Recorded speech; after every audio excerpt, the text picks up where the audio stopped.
Hello, I'm Merzendi, and welcome to Call of Cthulhu, the 1931 Files, Session 5 now. Officially taking the lead over the number of Urban Arcana sessions we've had, irritatingly enough. With me this week, we have...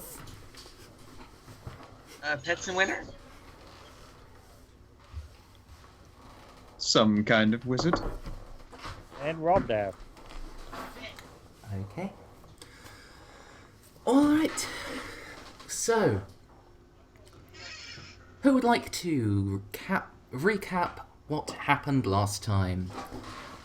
I nearly got us killed. Yeah. We also forward a plot to rob a museum. Specifically, these are the same thing that happened.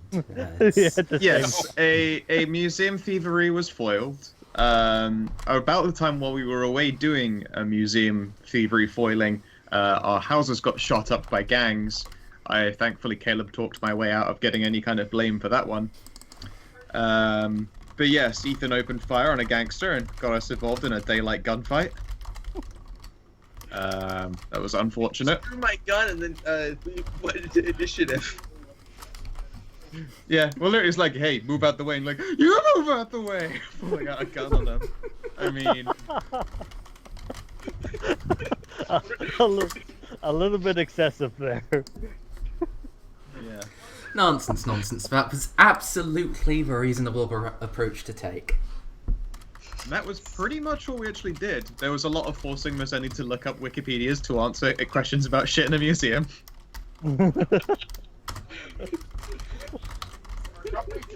And us failing me failing almost every role. God, I'm pretty sure this is a bird.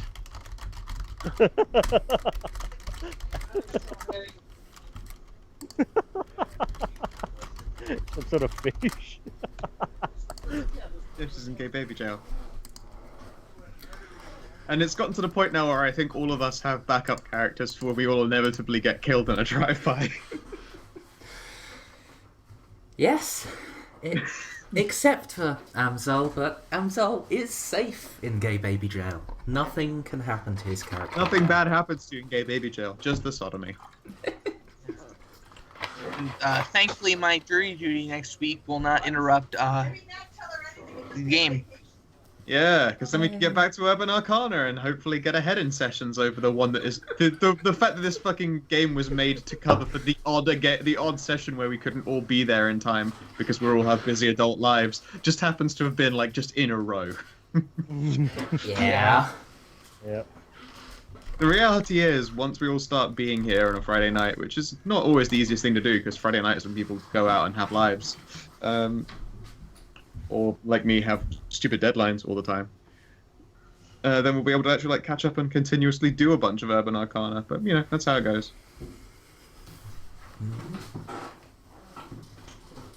Well, I think that's it. We formulated a new plan of action over a table with food and alcohol. The best way to have a plan of action. Absolutely. Or to form a plan of action. Yes. Just a plan of action so strong that you hope Plan A fails. That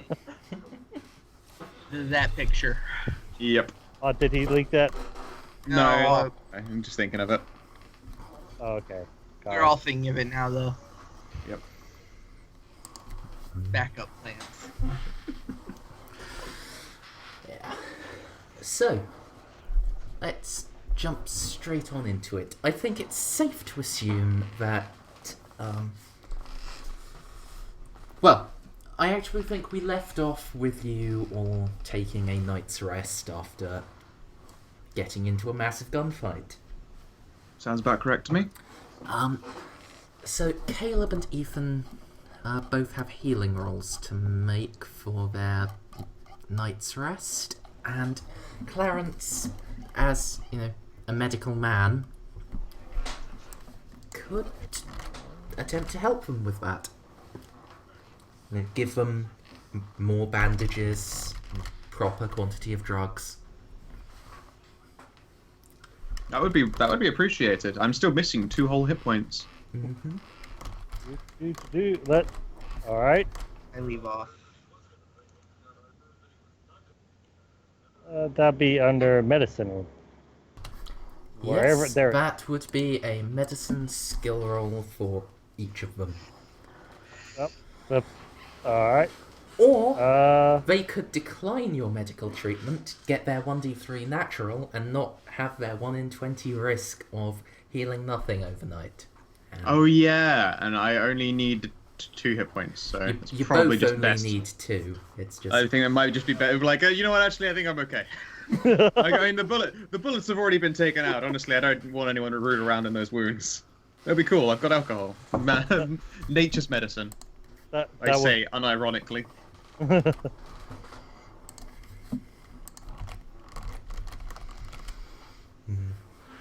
But yeah, you'll find that my home is well stocked with alcohol. I believe I gave you one of my Nitro 600 rifles. Yes. A little gift. Because our time on this earth is doomed to be short. I need to write Connie's will. Or Clarence's will to Connie. Mm-hmm. Ethan, do you want my medical treatment?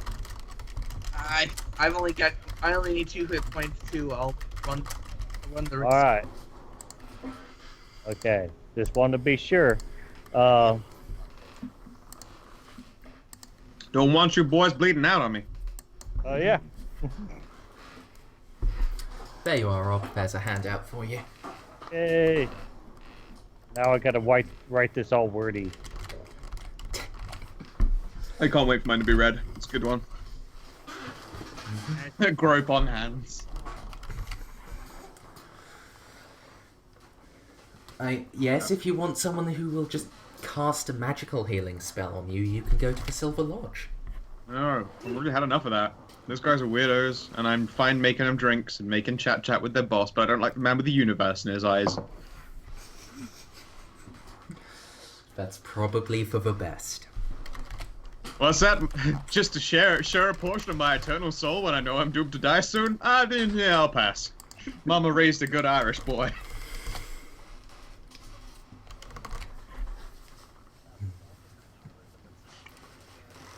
Well, Although I know maybe. that it's likely Ethan will take it up for the magics. Actually, Last Will and Testament is a bad way to phrase this. What's one where if you're like indisposed? Like A living will? Corpsening. no, like if you're sick or going on a You're in a vacation coma? or in a coma I- or what you want to leave. I am going to. I'm going to say you can just stick calling it Indisposed? the Last Will and Testament. Yeah, If you are in a state where you are no longer fit to care for yourself, it will still be right. It just, we don't have to worry about all of the legal technicalities. None of us are lawyers, right? No.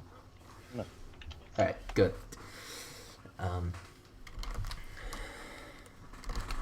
Since I'm fairly certain nobody watching is either nobody is going to get irritated, hopefully.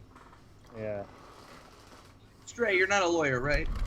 Other He'll people answer watch like- these, I but routinely he's get the only 5 one- views on my YouTube channel for these videos. That's almost what I get. I get less. Well, I got 5 views for the first couple. I mean, I'm probably going to have to accept that several of those were you guys. Just catching up on the stuff you missed. Just saying, Maybe. Stray's I the don't only know. one we ever see. Yeah. Fair.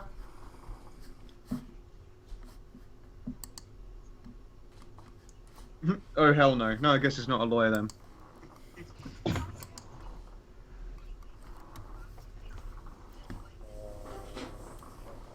Oh, where were we in this game? You were about to decide whether you wanted to get medical treatment or just accept your 1d3 overnight healing. Yeah, we'll go with that I'll one. accept the 1d3 overnight. Okay, both of you, roll a 1d3. You have a 2/3 chance. Of, Yay! good things. I get even healthier. Okay. I knew it. I knew it. You can have one of mine if you want. I got a spare. I I don't think that's how it works, right? No. not in this. Maybe at some point I'll run something where if one of you heals in excess, you can just take off your points of cancer and feed them to each other. Here, have a slice of tumor. It is not a tumor.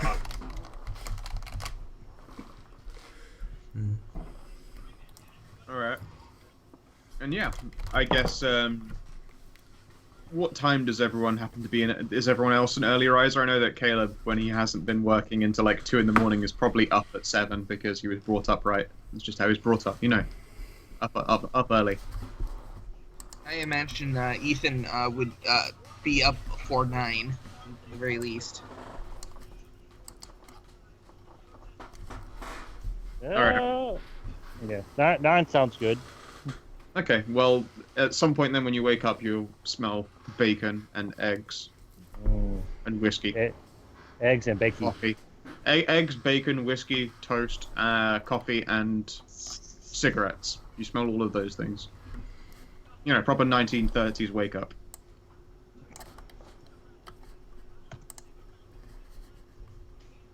My arms have a problem. One vote. I don't remember if I left the bike or not. I'll continue working on it.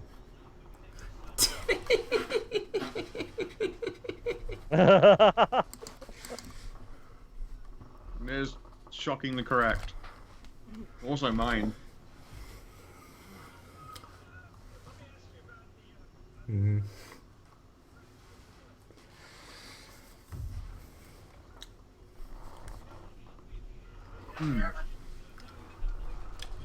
Okay then. Sorry, So, I'm like just eating a bread roll at the same time, and it's very rude of me. That's absolutely fine. I'm glad you came. I know you have awful dietary habits. It's like you can eat whenever, as far as I'm concerned, just as long as you do. As long as I actually eat. That's fair. That's reasonable. I just haven't had a chance to actually make any kind of meal because I am halfway into a 12-hour D&D bender. Yeah, Just is how it goes. This could be short. I hope this isn't going to be another 6 hours. I mean, so do I. That last game was like 5.5 that we were just in. Yeah. Okay, so after Clarence stuffs his face, Cigarettes. and he doesn't smoke. He So doesn't. he does not smoke. Finds that. Ah, Caleb finds that odd. Why would someone not smoke? It's good for you. hey, you're equally weirded out by Joan and Ethan, who don't really drink. Well, I mean, at the very least, there is some weird law in place that says that they probably shouldn't be anyway. So that I can understand. And if anything, I think I got Joan to drink martini by the end of that anyway. No, Clarence is. And if you Clarence is, insist, Ethan second will appeal. drink. He's got that hang up. I mean, Clarence is drinking. Yeah, the morning is coffee, whiskey, and cigarettes. It's Yeah. 1930s breakfast. Yes, it totally cures asthma as well. What's happening is that all the smoke gets in and it cleans out all the nasty asthma gunk that's stuck in your lungs. It's good for you.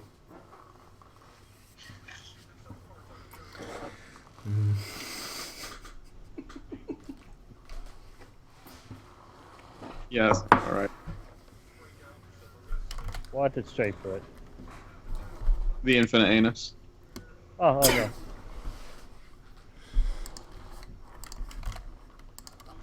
Not just seeing dice, frankly. You're all just numbers and stat modifiers to me now.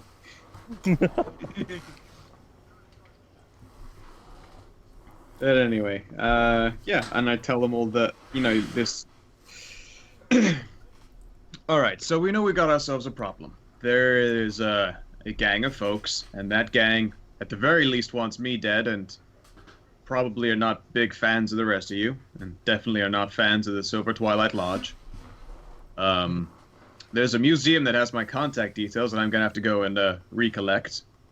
And it seems that some cultists from Innsmouth would also quite like me dead. Now, there is one very obvious solution to this, and this is to get our problems to kill each other. Does anyone have any ideas of how we make that happen? Oh.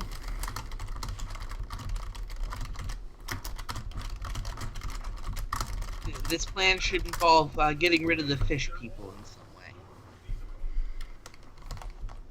Yeah, the cultists. That would be Innsmouth, the fish people. Right. Yes. Thank you. An idea roll. Okay. Let's give it a go.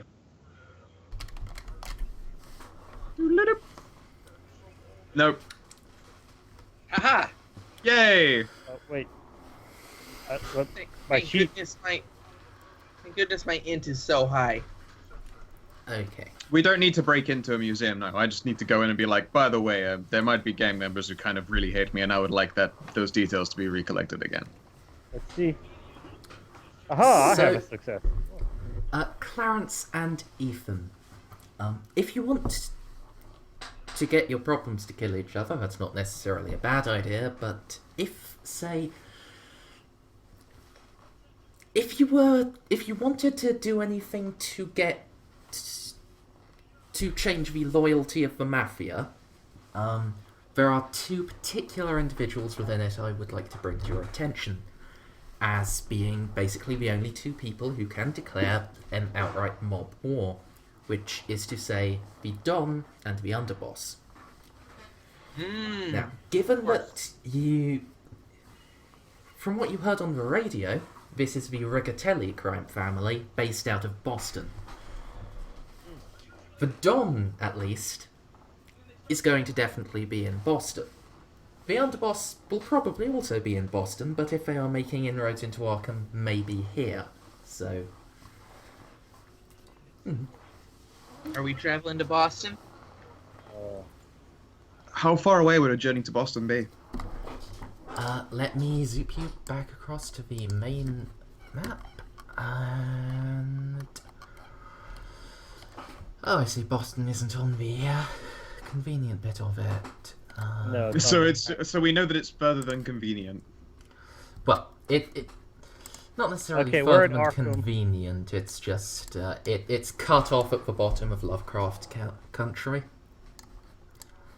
But, It's right by here. Cambridge, right? yeah.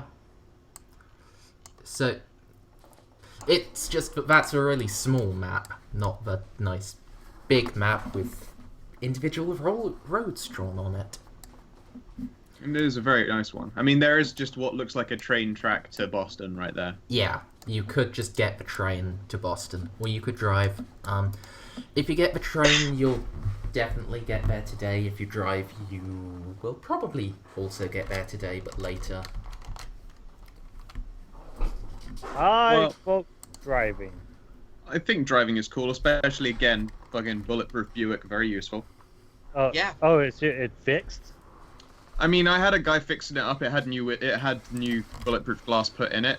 It might still have signs that it was shot at some point, but if we're not in the place where the shooting's been happening recently, it's not my problem. I don't care. Okay. I can just be like, I was testing how bulletproof this motherfucker was, and it's very bulletproof. So that would be a good way to drive. It'll play Creedence Clearwater Revival on loop as well.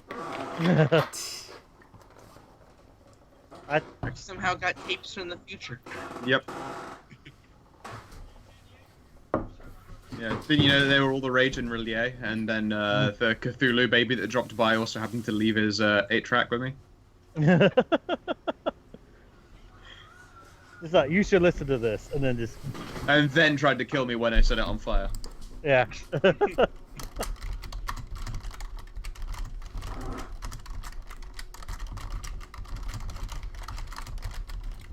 Okay.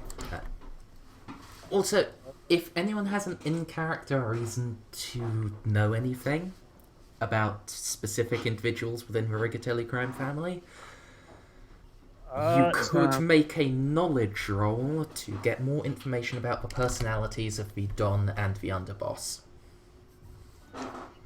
I am a bartender, which I'm pretty sure gives me culture criminal or whatever it is. The equivalent? I can't remember what it's called in this.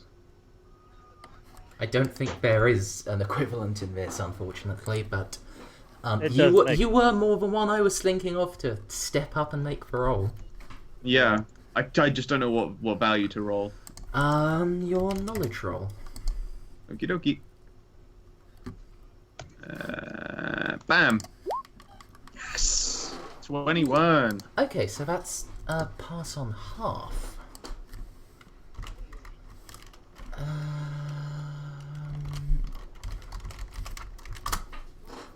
Just let me. I should probably pull up the book so I can see how much stuff like train tickets cost. That would be useful, wouldn't it?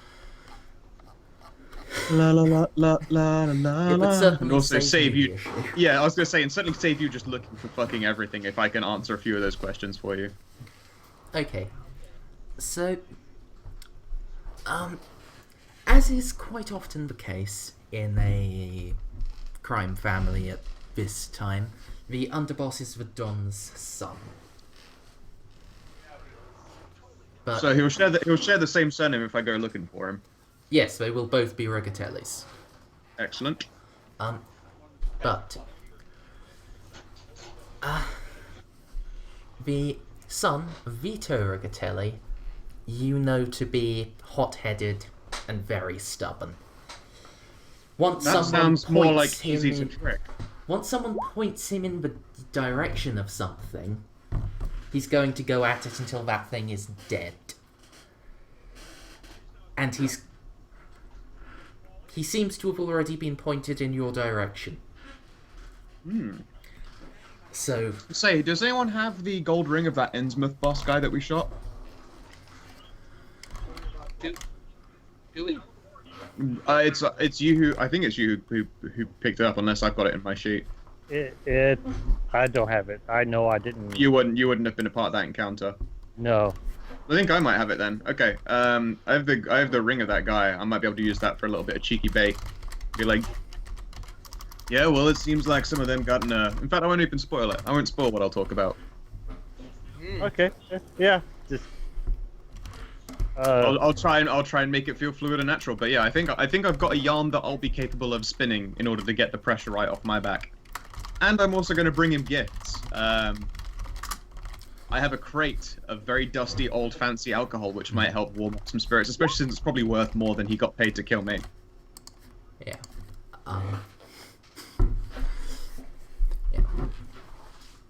I mean, if you want to try to convince Vito, he's certainly the better one to convince, in that if you can actually convince him, he will go through until someone goes to similarly extreme lengths. But you will have to go to extreme lengths to convince him. There might be some crime involved. I'm cool with that. That sounds like my jam. I got this shit. It would, you would also know Salvatore Rigatelli would be much easier to convince, but also easier to convince back to you. He's you did get a pass on half, so you would know that he's focused on profit and a long-term legacy. So he'll probably try to do the thing that will put his family in the best position. So if it goes all tits up with his son, there's always blackmail or even hardcore bribery with his father. I'm into it. Okay then. While Pets is getting food, I tell them that, you know, I pass along the information that I've got about the crime bosses that I know of. They were big talk down Boston, and I know a guy who knows a guy who knows a guy. You know how it is. So I tell them it's like a lot of what I know is conjecture and hearsay, but I've got it on relatively good authority. Guy named Mazendi told me a lot about him. So I mean I generally trust his advice as well. Dude knows what's up. I would like to first in the morning drive over to the museum and see about getting my card back before it's too late and I get fucked up. And the earlier in the morning, the better. Indeed, if it's something I could do before the others are even awake, that would be grand.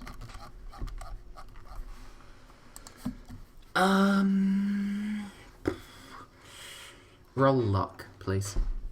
Sure thing. Your car will almost certainly be finished today, but for it to have been finished early enough today, yeah, you Success can by go. half? You can go pick up your car and come Sweet. back. And that's around when the other two are waking up, apparently. Cool. Was it hard for me to go by a museum then and get my card, which is what I was talking about with my details on? I misheard you. I'm sorry. It's okay. I'm back. Welcome back.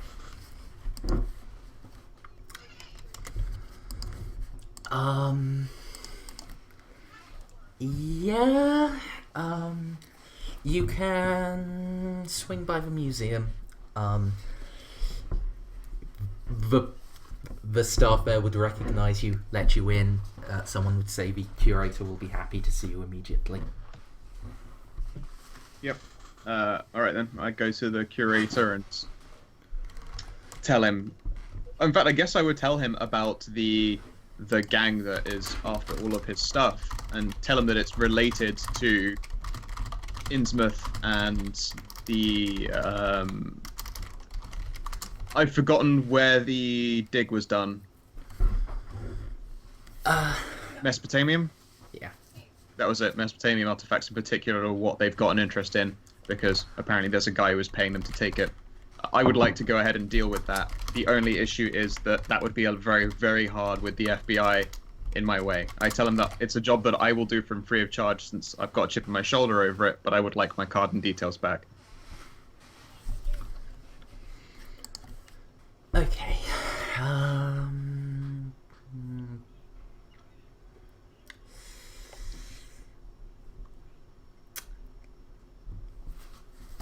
Let me make a roll here. Oh. Yeah, it's probably good for you if this is below 20. This is exactly a 20. Okay. Wow. He would nod and say, yes, I understand, of course. Here's your card, but regarding the BOI...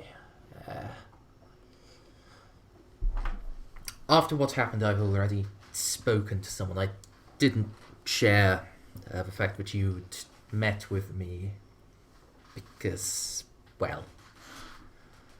I know, I set a certain kind of image, I understand that. Yes. But,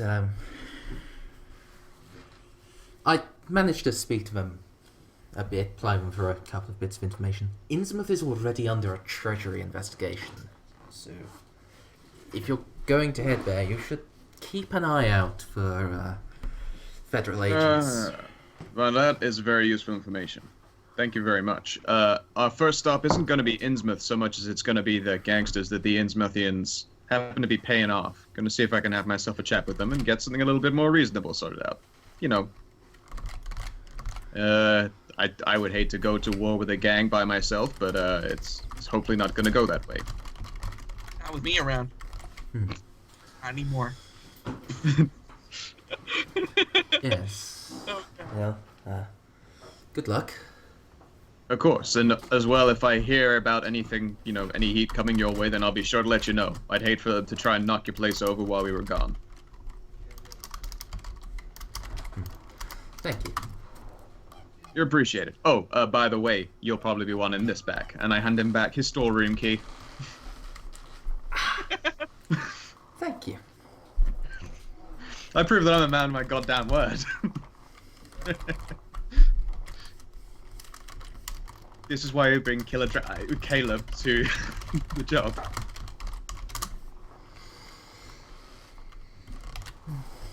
But yeah, I guess with that all done and dusted, I will drive back. And if it's still before the others are up and awake, I will pick them up some goddamn bulletproof vests because I don't want them getting shot. Thank you. Okay. I remember of course, incorrectly, Caleb remembers their sizes because we asked that the very night. What were their sizes? I'll grab them. Yeah. I'm pretty sure neither of them were on the absurd range, were they? I know. right? Yeah, average too. Average, cool. Yeah, I'll get those. So that's $150. Okay. I, You're coming here now. Yeah, the man in the shop would hand him over and say, yeah. You should count yourself lucky you're getting here nice and early. We're expecting to run out of stock of these by noon, with the way this gang violence is going. Yeah, well, that's pretty much exactly why I'm getting it. And then I just like unbutton the top of my shirt and reveal like the very, very fresh, sealed over and bandaged bullet wounds. Like, I mean, your vests have already done me a favor, and I got a couple friends who could probably use a couple favors of their own. Yeah. I also got. I on don't that need to point- report you for anything, do I? No, I'm still here and standing. In fact, I would like to very personally thank you. You're a fantastic man, and you do good work. And I offer him a hand. He would take it and then smile awkwardly and say, "Yeah, you know, I didn't design those. I just sell them." Yeah, and you sold them to me, and I appreciate it. Okay. You have yourself a good one, sir. And you as well. All right, 150. I clicked that by mistake. That was drive auto, actually, coincidentally, and I succeeded. So I'd get back in record time. I didn't mean to click that button, but you know, whatever. So Yeah. I guess I did. So I don't know if you were following the conversation in Twitch chat, and I know none of you viewers at home on YouTube were. Stray Paradox has actually done the maths really, really right. It is, in fact, only an hour from Arkham to Boston by car. Fucking A. Which really just makes this whole place seem really small, to be honest. God, it does, doesn't it? Yeah. Jesus. Man, this area is small as shit. Who wants to go to New York? Just drive there. That'll take us 2 hours, right? That will take you quite a bit longer than 2 hours, but... I know, I'm kidding. You can still drive there. Damn. Apparently. Buffalo to Syracuse is about 3 hours. Let's drive to Yeah. Buffalo. You can get some buffalo in Buffalo.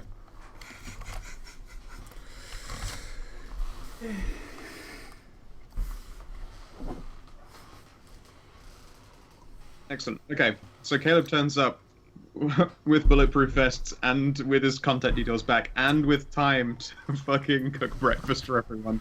So you wake up to breakfast and fresh bulletproof vests.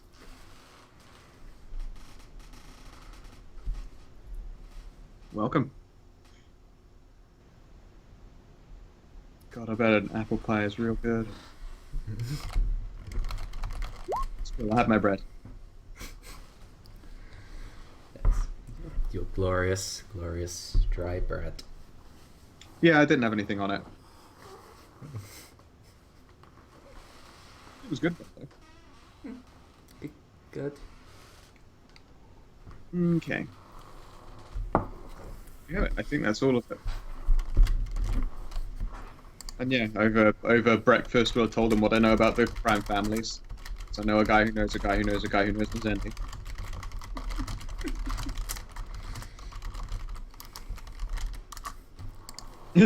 Go get some chowder from Boston.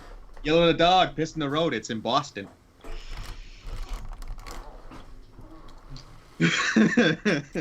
I'm still alive. It's cool. I got plenty of fat to burn.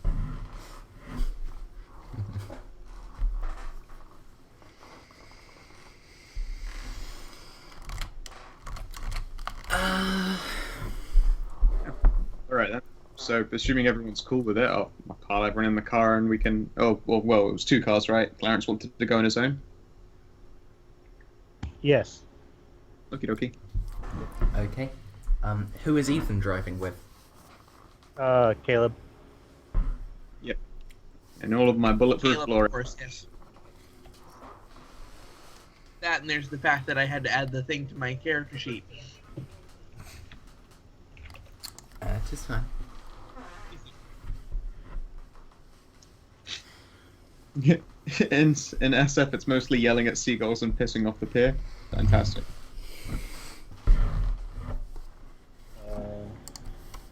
America, your country's fucked. So Okay. true.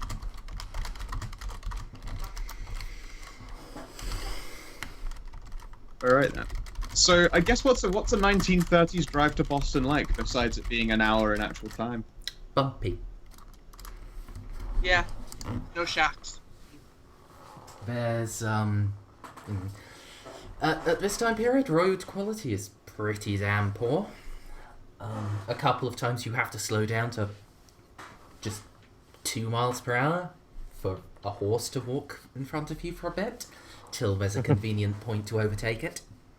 And sometimes you just have to completely stop for a while while someone else drives past you, as the road narrows just too much.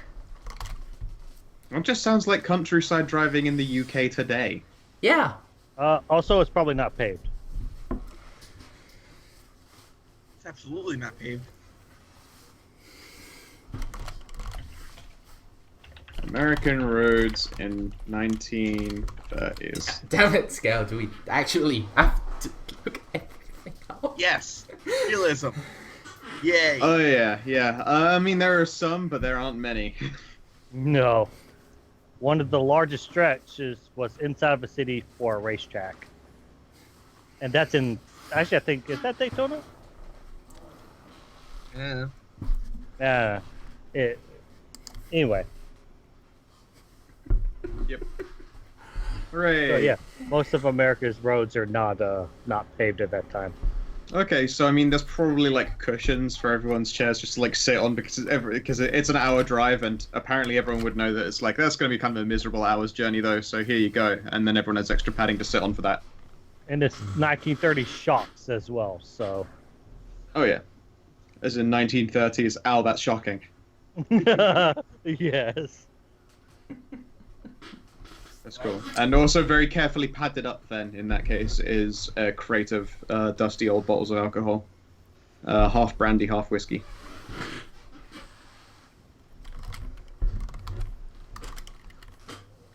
Okay. Yeah, if it's actually nicely padded up, there's no chance for more breaking. Yep. I'll use, like, blankets if I have to. You don't need to get into that level of specific detail. You've already said it's nicely padded up. That's all I need. I disguise it as a small sleeping child for the cops. Because that is actually part of a concern. Huh. Yeah. I mean, you're unlikely to get pulled over unless you break the speed limit. True. Which sounds like it'd actually be a challenge to do, so... Yeah, and back then it was a legitimate. Breaking the speed limit and staying in one piece for a consistent amount of time seems like it would be a bit of an awful... just bad. Probably, yes. Help, Yeah. my balls have been pushed inside me!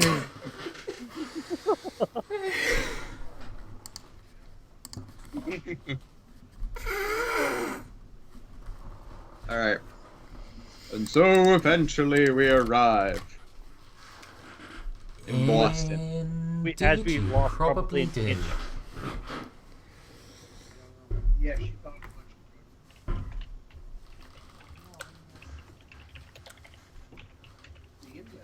I'm afraid I do not have a map of Boston ready because Boston is kind of fuck huge. At least compared to any of the other places I have maps of. That's Yeah. It's fine. We mostly wing it by story anyway, I guess. yeah. So now you have arrived in Boston. It is relatively large and relatively urban for Massachusetts. It's... Oh. Where are you going to head? What are you going to do? And or who are you going to do?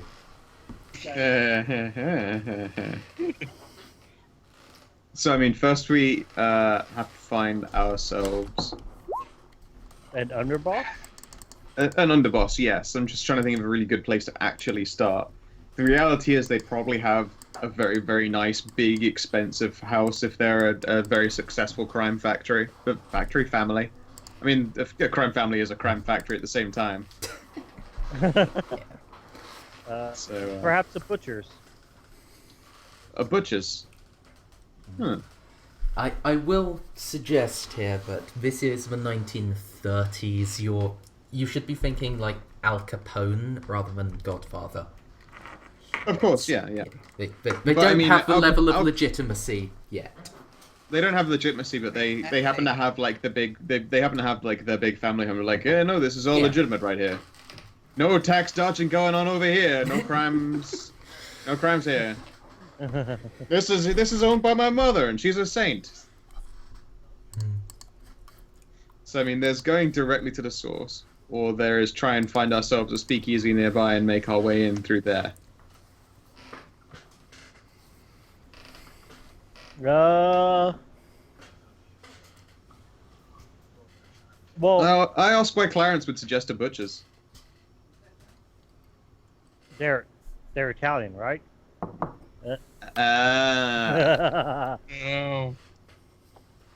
Oh. Straight Paradox suggests visiting the brothels. Yeah, the brothels might not be actually a bad idea. But not many places shoot. The fear I have for us going around saying, "Hey, we'd like to speak to the underboss. I am da da da da da da da." Yeah, I'm that guy they're trying to kill right now, and I'd like to have a chat with them. Yeah, they might then decide that there's a bounty on your head, and then. And then jack you, yes. Yeah. Yes. Well, no, you just got to find people and see people and then follow people. Which is admittedly which is admittedly a lot creepier if you're doing that at the brothel, thankfully. All right, I guess there are like housing directories and stuff at like City Hall, right? Like Yes. public access records. I guess it's probably a good place to start. Let's go to City Hall and find out some fucking public access records. Oh, okay, yeah. We can literally just find homes under their names and then pick the one that looks nicest or the one that looks second nicest, because that's probably where they actually are. Just knock on the door. I would like to speak to. Yeah. Well, we need. The We need reality Bibles. is, huh? Bibles. Mormons. I've got booze. That's God's own finest. That's real good news right there. Yeah. True. Okay. I got the real good news. Are you kidding? Close enough. Close yeah. enough. We'll park up by City Hall and then go check out some records, I suppose. Okay. Someone please roll party luck. I've been rolling low today. Someone else do it. I don't know who's got the highest luck Yeah. value. Actually, it's probably moved to 80. It's average. Oh, average. Fuck it. Yeah. Ooh. Well, that's definitely a special, even on your party luck. Finally.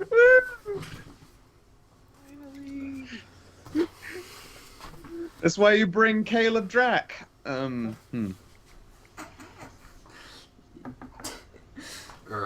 I'm just on fucking fire today in general. It's just I can't be stopped. You're never Yeah. going to not be on fire. I don't know. I have my bad roll times, but so far they're pretty fucking good to me. Yeah, in fact, no. Admittedly, a lot of time when I roll bad, it's a DM.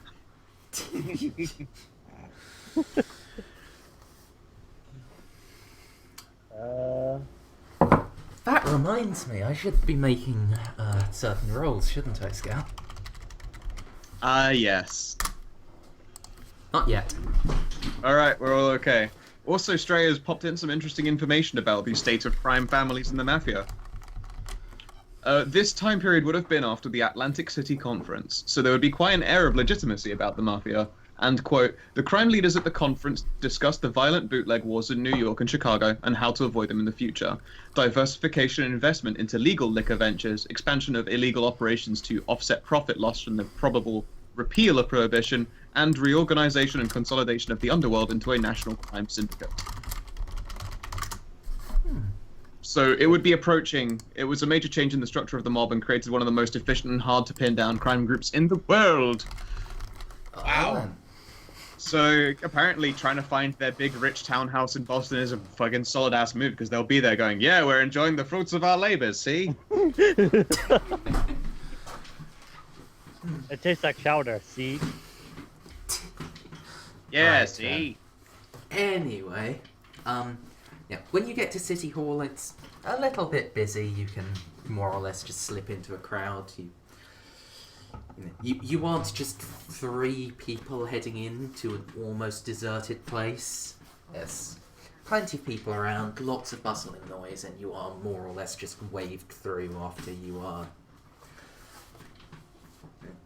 Well, you do have to sign yourselves in, though. That's... I sign myself in as... One second, I'm gonna do a luck roll and see if I have fake ID. Because that's not something I thought about, but something that he might have thought about. Yeah, I'll let you have that on a luck roll, I guess. Alright, yeah, I have fake it's ID. not particularly good fake ID, but it exists. Excellent. I will put myself down as... McLovin. Huh? McLovin. Yeah, McLovin. Caleb McLovin. Of the McLovin family.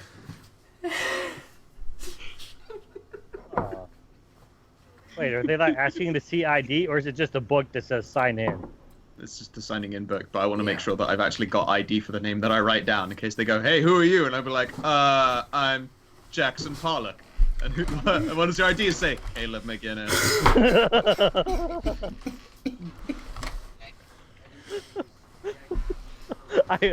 I sort of want to sign in as Spartacus. There you go.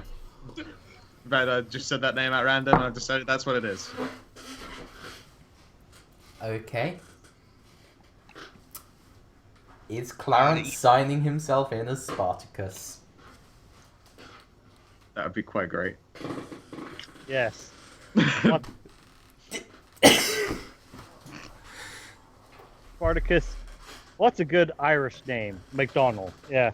Spartacus McDonald. Spartacus McDonald. Yes. I don't see why you all have to be Irish as well. I'm kind of insulted, but sure. Ethan's like, I'll call myself Ethan McPotato. Oh, you fucker.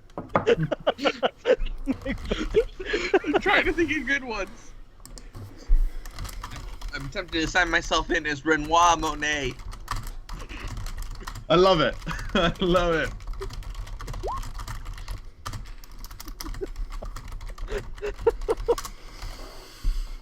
We are all dead.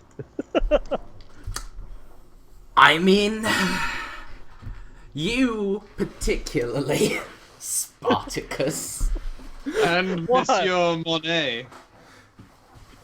How's your French there, Renoir? I assume you are not asking that question in front of the woman holding the signing in book. It'll be like the moment that we're like I'm even remotely out of earshot. I'm like, really, Renoir? That's actually less believable than Spartacus. Call He me does speak Pat. French. You do speak French? Alright, fair enough He's then. fluent in French, yes. You're fluent in French? Fucking A. Alright, I take it back. Spartacus, really? Call me Pat. Fine, Pat. Rob, Yes. you, specifically, I demand a luck roll from. I can't help what my mom called me. I know, but, Spartacus is a very unusual name, especially in Irish-American families. I blame my... Especially since you misspelt Spartacus. Probably did, but... Well, never mind. No, that's how it's actually They spelled. She's don't just being notice racist. at all. They... Okay. Oh god, it should have been Victor Steele. God damn it. Well, now you know Gunner's Okay. secret identity, I guess. That is. I'm gonna fucking write that one in. Okay. Gonna character sheet. Bio and character info. Edit. Aliases. Victor Steele. Save changes. Okay. This had to be the session I posted a link to me streaming in the chat with the people I actually know. Yep. Also, Alexander Kolakanth III. Charming. I'll keep that one in mind. I'm gonna keep the misspelling of Spartacus. Yeah, that's a good one. You should write that down somewhere. Right then. Yeah. Despite your obviously false names, you are not noticed. You can get into the you can get into the housing directory, and you can just have a look around, I guess. Yeah, I will look through for lands named after the crime family, I suppose, and then I will pick the one that seems to be in common with one of the richer streets by just quickly checking some of the other names in the houses until I see someone who looks rich. Oh, great. Or sounds rich, who I might have heard of, I don't know. I'm sure there are rich people or business owners in Boston, right? Yes. So, yeah, I'll cross-reference the two, I suppose, until I find one that looks correct and rich.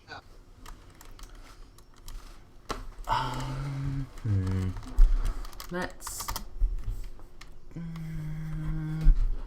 Scour, first of all, please roll 1d3. Sure.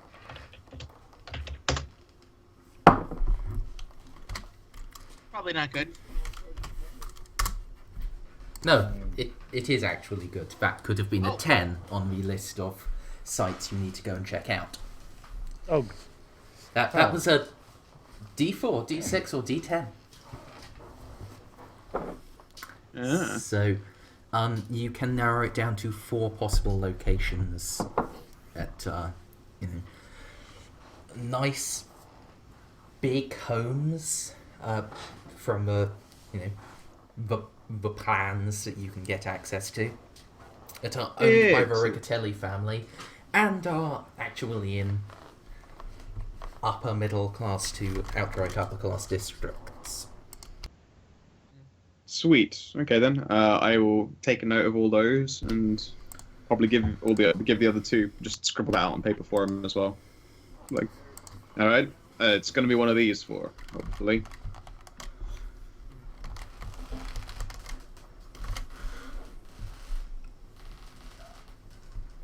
What should Ethan be doing right now? I don't even know. Good question, Renoir. I'm just sort of following along while Scout does most of the work. Caleb the bartender, born investigator. Obviously, I missed my true calling. Shit, if I were a cop, I'd get paid to do stuff like this. Probably wouldn't have as much money or alcohol or popular with the women, but you know, it'd be legitimate, I suppose. Shit, maybe I'll see if the FBI want me after all this is said and done. You Just a can warning, join by the way, FBI, I'm on about to hold. fucking get turned into a flesh vuvuzela. it was nothing. So. Cool. Continue to love the phrase "flesh vuvuzela." It's a fantastic phrase. How has your reverse Shakespeare been coming along, Scout? It hasn't seen practice yet, but it can very well do. In fact, you pick That's me good. your favorite Shakespeare quote, and then I'll reverse it for you. I would say probably one out of Macbeth is a good way to go. The Scottish play seems like a good antithesis to the Yellow King. I was going to leave that wholly up to you, dear. Oh shit. Okay. Unless it was something that required something of specific importance, then I would give you something. But,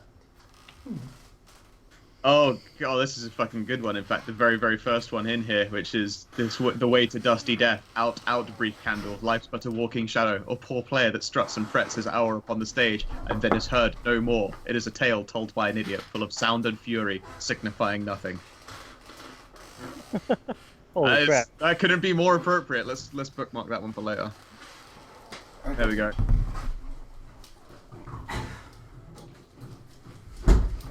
Right. Hold on. 1 second.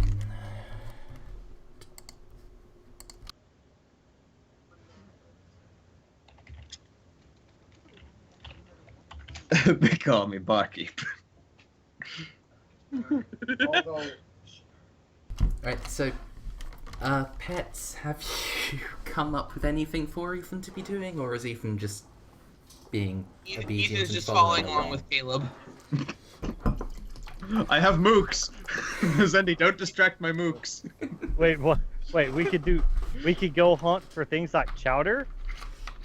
You could, Oh. yes, you could go and do your own thing. You don't Yeah, have to just follow watching Caleb while Caleb, he just solves watching every Caleb. mystery. Just watching Caleb do all the work. I could go get some fucking chowder. Yes. All right. See you guys. See you guys in Books? 3 hours. Fuck that. See you later.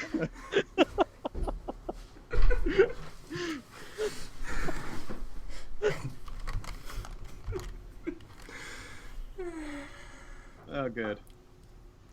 How long does it take, actually, is probably a good question, going through all the public records. What? God damn it. I shouldn't have given you anything until you made a library use roll. Make a library use roll, Scout.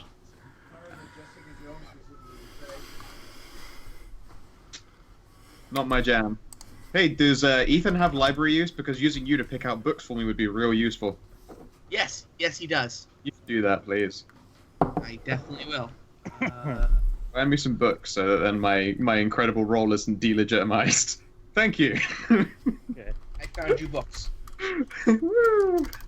Yeah, let's do it this way. If this is a 0, it'll take some number of minutes. Oh. Checking out... I'll get to that in a second, Drop. Checking out all of the books, getting together the full compiled report, all of the cross-references, takes about 2 hours. Okay. Rob! You arrived at like 11:30, I guess, into Boston? Yeah. 11:30, you're now around 12:30. Rob, are you looking in the public records department in City Hall for porn? Oh, I sort of forgot exactly where I was while we were doing this. Well, it's something to look for. You're on your own, investigative mystery. Roll luck. And if that is a really good success, you can roll library use. Roll library use. Oh boy. All right. 1 in 4 chance. Nope. Yeah, I'm feeling particularly mean now. Just as Ethan and Caleb announce their success, you finally find a depraved French book full of horrible things by the Marquis de Sade. It somehow found its way in here. It's Bear. It's Bear. You find Bear.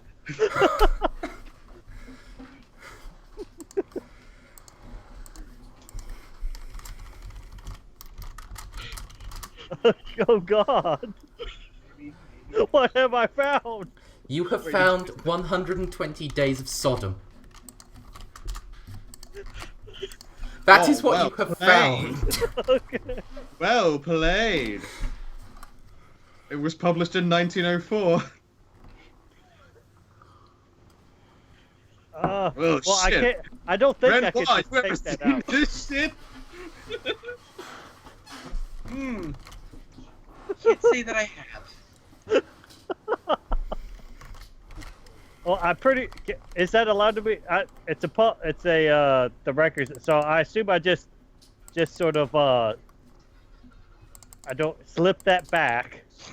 It doesn't appear to be properly filed. It doesn't look like it's actually supposed to be here.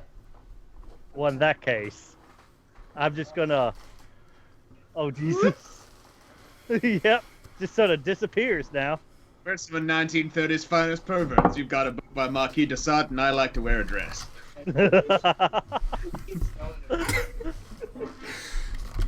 Hey, Ethan, what gets your motor running into the fucking weird-ass department? Read that? It's not in character, sadly, because I think that in 1930s, Caleb would not be willing to admit wearing a woman's dress. He'd be far more willing to admit that he was super into 120 Days of Sodom.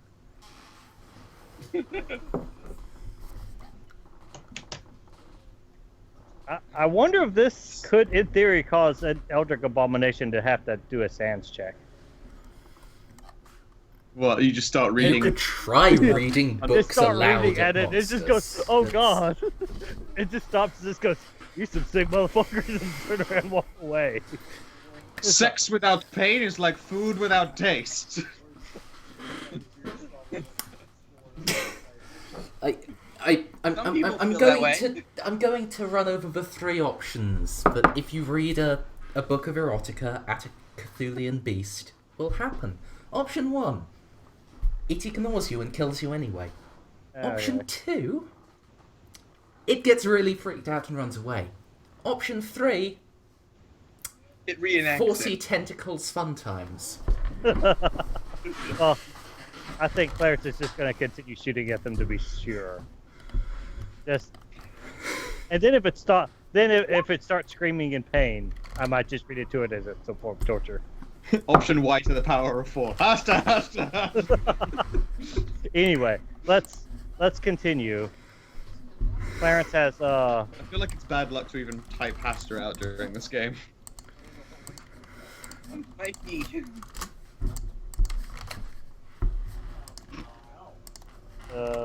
book 120 days of I forgot that Marquis de Sade actually said some pretty fucking legit shit. Yeah. Besides legit. it being an awesome pervert, yeah, social order at the expense of liberty is hardly a bargain. That's pretty fucking spot on.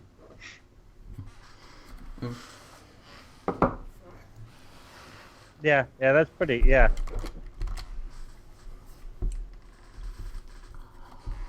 Rock on then. So we've got our places, we've got things we can go do.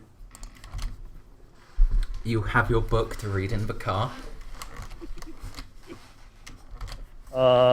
You can read. Is it in French or English? Is also a good question. Yeah, Have you got an English version It of was a- 120 Days of Sodom? Special success on luck. It's in English.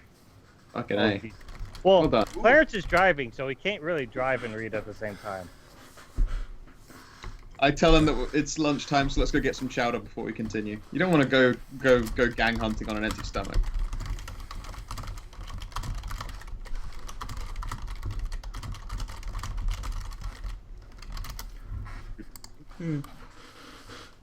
Still.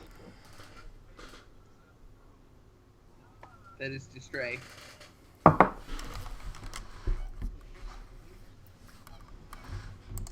Yes. Yeah, let's go get ourselves some chowder. Sounds good. Sorry, sounds wicked. Yeah, wicked chowder. Holy wizard.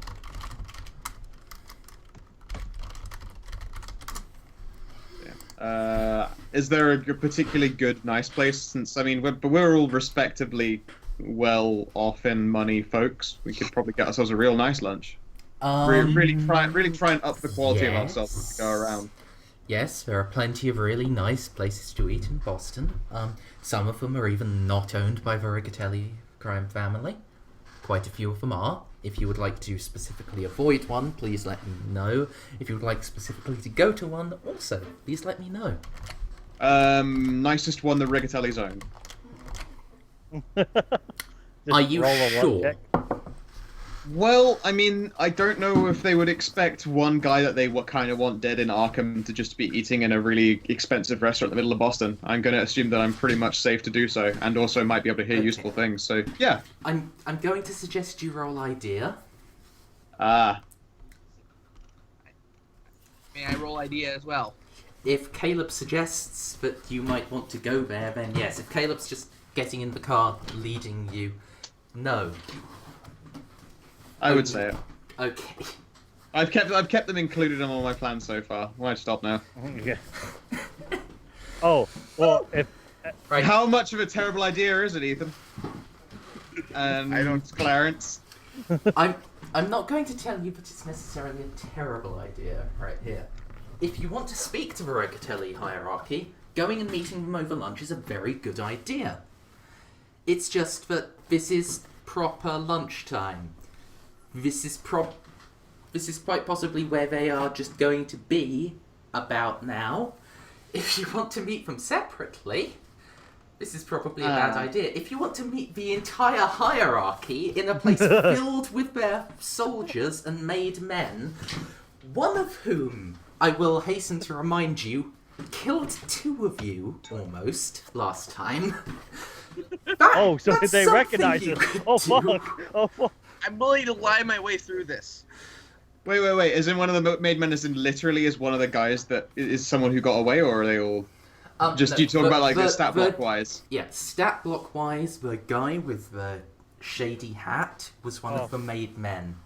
You also didn't put caps in anyone's head, so it's entirely possible some of them survived and went on to hospital. You didn't take the time to check.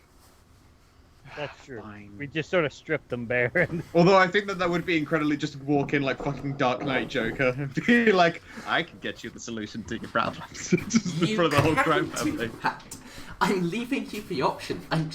I want you to understand the consequences of what you were about to just do. Just on a whim, yes. you and Ethan were just gonna do it on a whim. Alright, fine. We'll go to a nice other restaurant instead. That merely has ties to the mob. I mean, they all have ties. Uh-oh, pets disappeared. I'm trying to refresh. Oh, you're the page. refreshing. Oh, okay. Okay. Yeah, just has ties. Not like they eat lunch there on Tuesdays. Yeah. I mean, Caleb was doing really well on his plan up until the point where he suggested just walking into all of them. Yeah, just walk. Hey, look, we can't all be gold.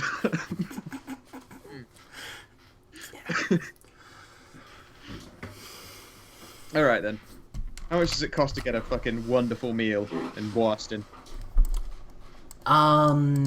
This is just a lunch, so it's not really a big 3-course dealie, is it? Unless you wanted to, they would serve you a big 3-course dealie even for lunch if you... Well, we had a reasonable Asked it. breakfast. I don't think it's necessary. Yeah. Okay, then $2 each. You crashed on me. Sweet. $2 I am willing to do. I even leave like a 10 Plus cent tip. drinks. Ooh. No, I got plenty to drink. Wait, $2 plus drinks? How much are drinks? How many drinks are you going to have? It's 5 cents for a bottle of cola. No, geez. God damn. I don't want to break money into cents. So we'll say it's $3, and I bought everyone drinks and Okay. left a decent tip Yes. Yeah, sure. Yeah, that works. because I don't want to break that money down. Fuck that noise. That $3 is I'm willing to do. It, All right, so there you go. We all got drinks, and I also left a tip, a decent tip. yeah. If it was a lady, if it was a lady waitress as well, when I left a tip, she got the old Caleb charm while I was at it. This Caleb pull. Damn. It was a man, and Oh, well, it is it is the 1930s. It is not a It's man just a pretty dark. just a responsible payout. Then that's all. Okay. I shaved my legs for this. Uh-oh. Caleb, of course, doesn't shave his legs like I do. Apparently Roll20 is not letting pets back in. Oh, I'm still here in Twitch, or I'm still here on Skype, and Twitch is still fine, but I'm not being able to get back into Roll20. Roll 20 server. No, I got back in okay. Yeah, is it just continuing with the not being able to connect to the server error message, or... No, it's not letting me load the page. Oh, close the whole browser and just open it up again and Oh. it should be fine. Okay. It probably just left half the page in like random memory or some shit, and it's like, oh, you're trying to do a thing you already did. Blah blah blah blah blah. I'm a shitty stupid browser.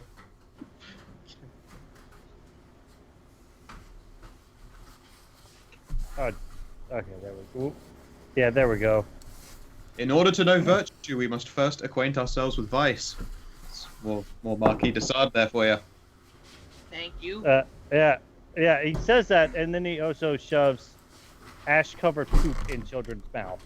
So Yeah, I mean that's not cool. But then again, your body is the church where nature asks to be reverenced.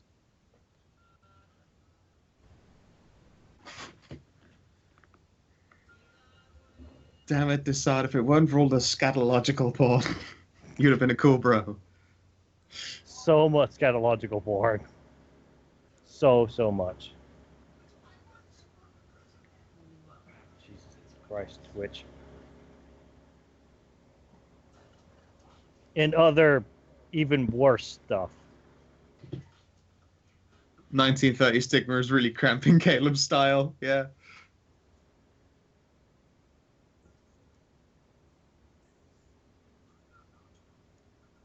Looks like a man named Spartacus came and stole all of your porn.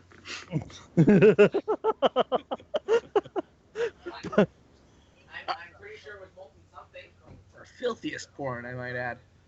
Just fucking horrendously so. Hey, look, I can see that there is a Clarence and an Ethan in the game. We're okay. Ah, everything's Hey. fixed. Everything is awesome. Everything is Fresh cool, air we are browser. part of a team.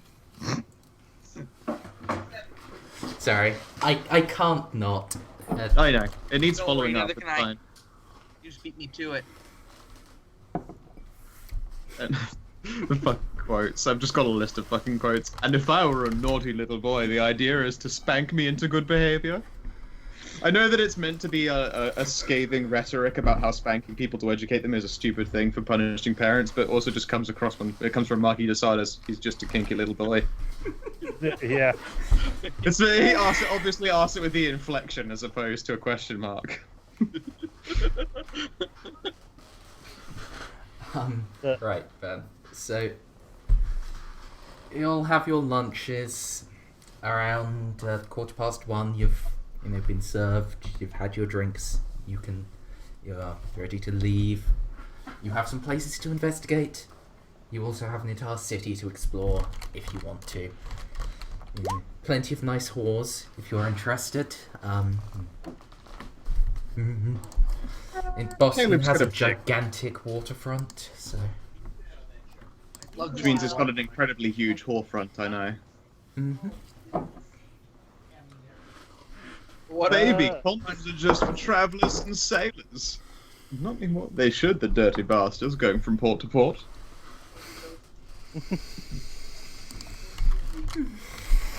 Just, No, I don't- Caleb's going to play it clean for women. yeah, Clarence is the same. Venereal diseases are not cool. And it's also, playtime is for the evening. Come on. He's not a daytime boner kind of guy. He's a daytime drinker, yes, but not a daytime boner.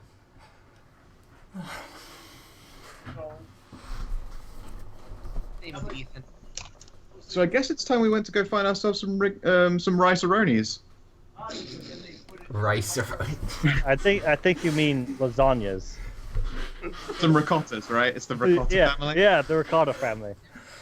God damn it! Have I actually named them after a food type? Riccatelli?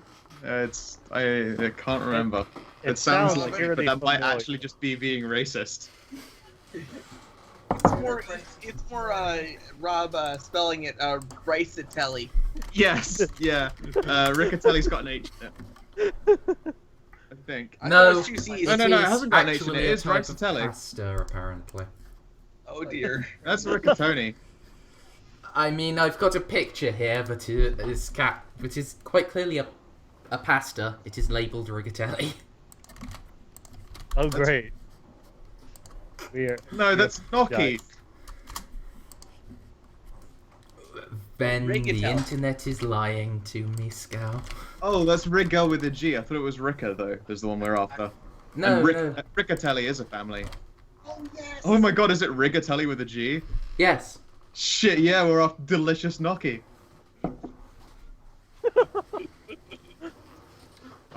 They got even better. I will now confess, I don't remember where I came up with the stuff for their name from, because it was around about 4 years ago that I first came up with the Riccatelli crime family, and since then they've been my go-to New England crime family. I love it.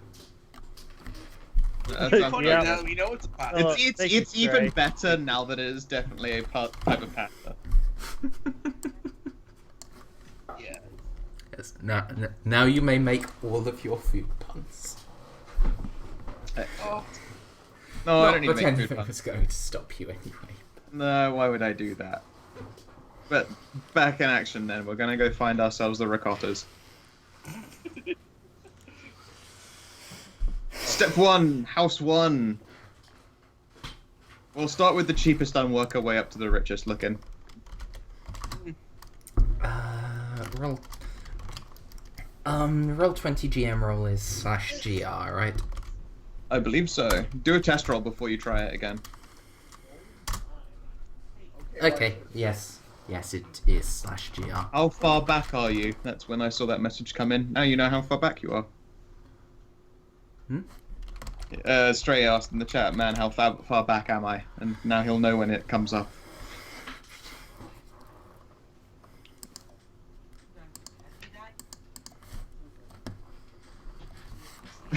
You with the cult.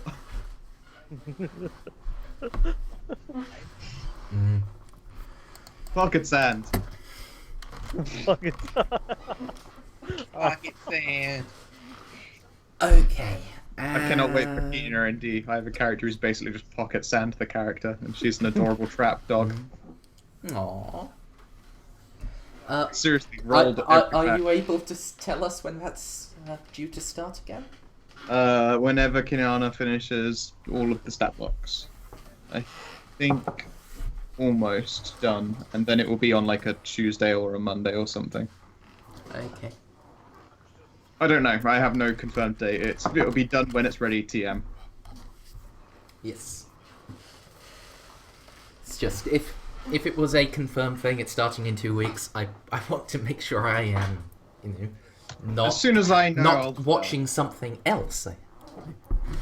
I want to watch the awesome Scow in the awesome Kino MD with all of the bears. Oh yeah. Bars. Burrs. Well, that does fit in really well with that one dungeon. If only we found a bear thing while they're in the bear dungeon. Right then. So yes, you are going to the cheapest of the 4 houses. Yes. No, the cheapest of the Rice-A-Roni houses. Yes. That is what I asked. Why did you say no? Yeah. The living ones. Damn, it's still the same.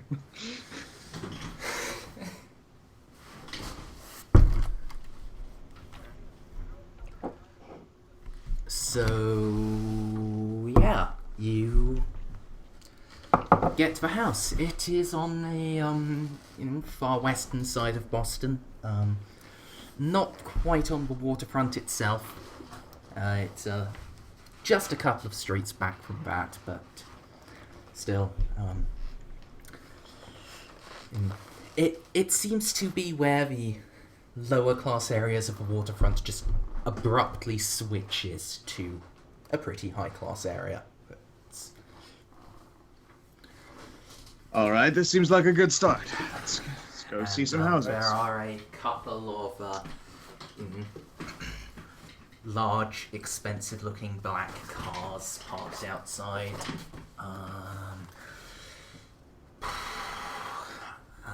And you can see all of them have at least one man sat in the front and one man sat in the back. And both of the men in both of the cars are all just looking around, being very, very quite obviously guards. Excellent. Okay then. And now the question is the approach. The approach. Is there any car that stands out more than any of the other black cars? No, the ones parked on the street are all but identical. There is a small garage built into the side of the house, so...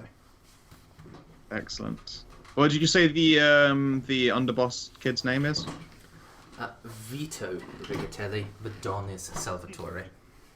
Alright, I mean, we'll do the obvious and casually do the drive-by pretending not to look. In fact, my windows are blackened. I'll drive by looking out the window and see if I can see any nameplate on the door, on the gate to this house. That seems like a really good idea, because then if it turns out not to even have their name on it, then I'll be like, next house. A casual driving pace for Boston Street, so I'll just go right by and see if I can see a nameplate on a wall, on a fence.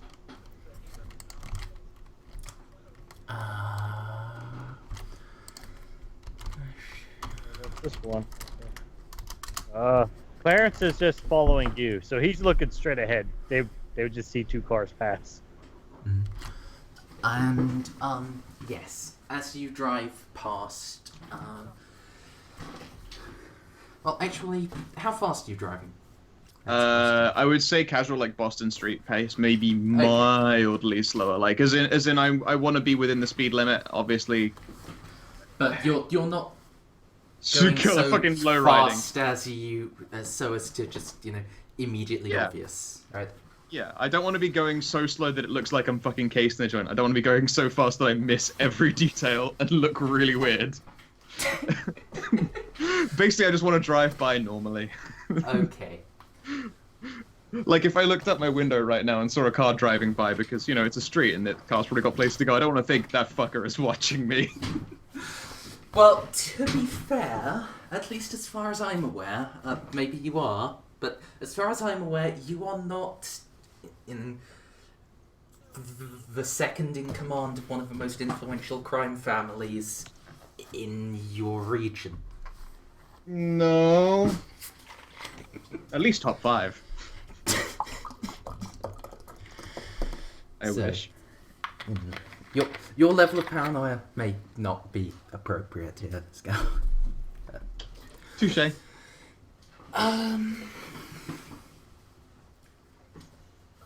But yeah, I will let you make a spot roll if you choose to see if you can get any more details than just the nameplate. I will let you have the nameplate, even on a critical failure.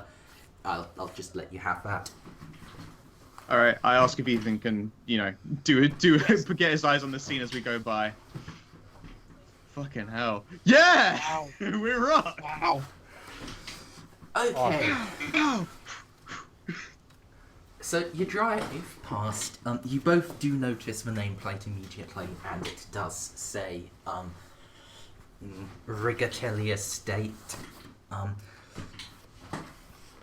Caleb, unfortunately, doesn't quite get a chance to properly read the small print, but Ethan's eagle eyes zoom in. Magnify. Enhance. Enhance. Yes, it says How- private residence of S. Rigatelli. And then Crit successes on characteristic rolls work? that's not a characteristic roll. No, I mean earlier when I rolled a crit on my idea roll. Did you get a natural 1? No. Then you do not have any chance to succeed. Oh, You do not have any chance to increase, I'm sorry. You definitely Sorry. succeeded. I knew you meant. Good. Good, as long as someone does. All right. Cool. Well, I've marked down my spot hidden roll again. Yeah. You, It's like the third time. It's But- good. It's very useful. Yep. You do also both of you notice that A couple of the windows that quite clearly have people behind them. Ethan is able to notice that they are indeed all armed. Oh dear. With well, some with rifles, some with shotguns, some with SMGs. They seem a little relaxed, but Ethan knows better than to draw his gun this time. yeah, yeah. Especially is like in more the or fucking less- city of drive-bys. Don't pull a gun as we drive by them, Yeah. please. This more or less appears like reminiscent of a military garrison in a building, with the number of people you can see. So I just, admittedly, only Ethan can spot their weapons, and even then, it's only little bits of weapons as some glance out of windows, but little bits is enough to see that some of these people have Thompsons, some have Springfields, some have Winchester shotguns. Oh my god, is that an actual mounted machine gun? No, I don't think it actually is, but still. That might be a mounted machine gun. Cool. What did you say the initial was? The S? Yes. S. Alright. Riccatelli. Let's not fuck with that then. We're not after S yet. He's plan B. All right. So we'll keep on going at the same exact casual pace we were driving by with. And as though we don't intend to stop outside their fucking scary house. Hmm. All right. Is there like a marker or something? We should have probably thought of this up beforehand. Is there a marker for something? Clarence is in another car, probably following you. There You'll- isn't a marker for this, we can just remember. Yeah. Okay. I mean, it's just like flashlights or. You'll probably be able to tell because, like, I don't know, maybe a window will open or a car will stop and people will get out. If you just see us keep driving, then presumably... Yeah, you I just following. keep following. Yeah. Okay. Yeah. It'll be obvious, hopefully. Oh, that's what Ethan will definitely mention they all have weapons. Well, I was afraid of that, but of course I entirely expected that. Do they look like really good weapons? Yeah. Alright then. Well, I mean, there's another house to go. There's another 3. Yeah, I don't tell them that we're just gonna be like, then another house, just one more house, just one more house. Alright, next up. Okay then, let me make a roll to see.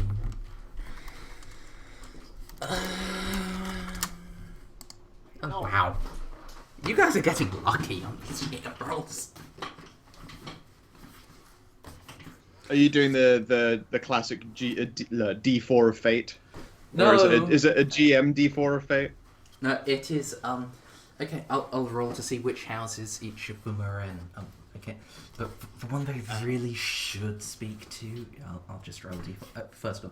One they want, D3 plus 1, that eliminates the first one. You drive past the second house, you see a nameplate. Riccatelli family, private residence of the Riccatelli. Excellent. However, this one only has a single black car in front of it. It looks pretty much like exactly the same as the others, but it is only the one. And you can roll spot to see if there are people hiding behind windows with machine guns. Seems like a good idea.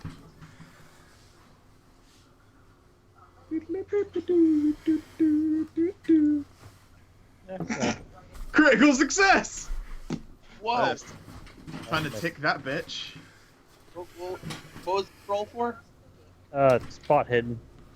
Oh.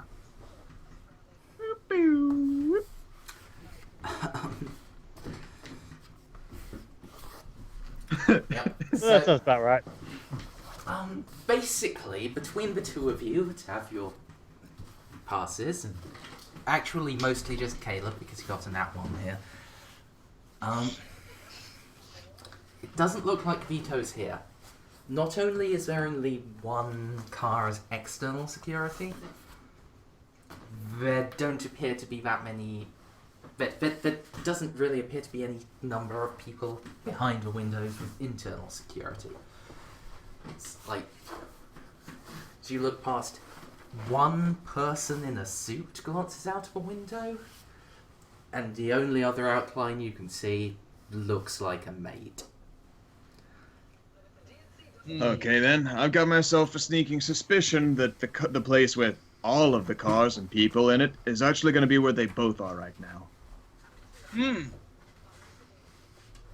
It sounds I mean, about right. it is entirely possible. Also, the reality is that if we know where they are right now, or at least have a good idea where they are right now, and we know where the one we want to talk to is headed, we could just wait vaguely nearby and then turn up when he does. Yeah. That sounds about right. Is there anywhere nearby that looks like... Well, I was going to say like a bar or a restaurant, but I imagine they're also going to be owned by the Rice-A-Ronies. This close? Yeah. Yeah, those really would be.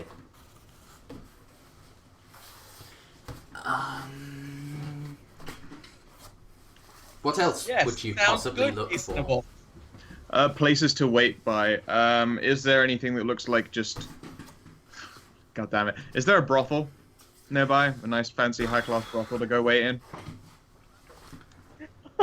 Roll your luck. All time strikes.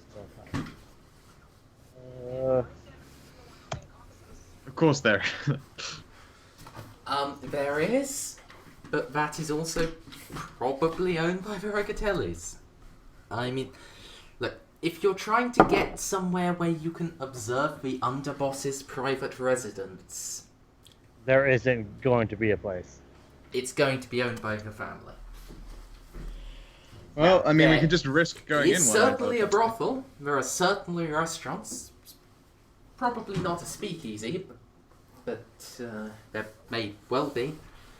It's just they are owned by the Regatellis. There is Seduce the Lonely French Maid as an option.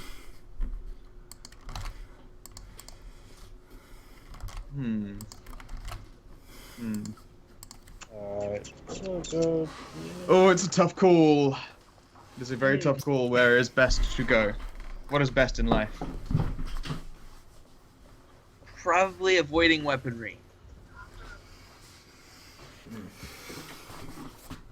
Yeah, really ironic coming from Ethan. That was out of character. Yeah. I guess a restaurant is probably a good shout. It'll be an owned one, but at least it's a place we can wait vaguely nearby. They probably have parking or something close to parking. I mean, if you want to just pull your cars over, you can just pull your cars over around the corner. Yeah. Yeah, fuck it, sure, let's do There that. are no double yellow lines, Scout. Of course, right. Alright, yeah, let's just pull over then and we'll fucking have a chillax and wait. You two can smoke. Absolutely. I mean, what else do you do while you're waiting? I could read a book. Vomit some more. Furious vomiting. Yeah, Rob, this is why you do not look for a porn book in the public records office. You should have known better, honestly, what you were going to do to yourself. So, does he have to roll for sanity if he keeps reading? If it got to the point where he vomited the first time, I think he's done. I think that's it for the book. Rob, But maybe it's like one of those things where it's just like, you know, so gruesome, like, I just gotta look again, though. It's almost the same idea as looking in a forbidden tome, where you're just like, God, that was awful. I kind of gotta know more now. Rob, I will leave it up to you as to whether you will take a sand loss or not. I mean, if Clarence is a good, proper Christian child, he probably will. Alright, what do you think that is? It's not Like- looking at a forbidden tome, but it is. Oh God, is it shocking? 0/1d4, I think. Like, if you pass a sanity roll, 0. If you fail, 1d4. It's...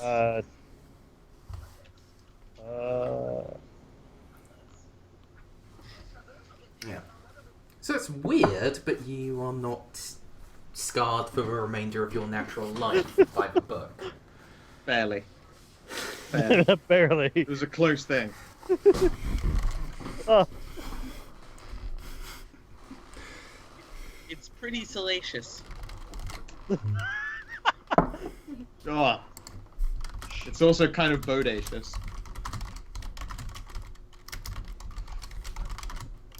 Or my new favorite word, lubricious. Oh, God.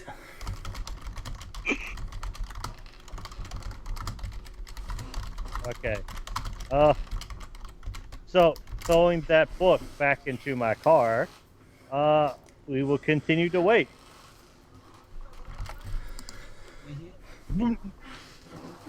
Okay. Reading your fucking book of carnal, right, carnal works.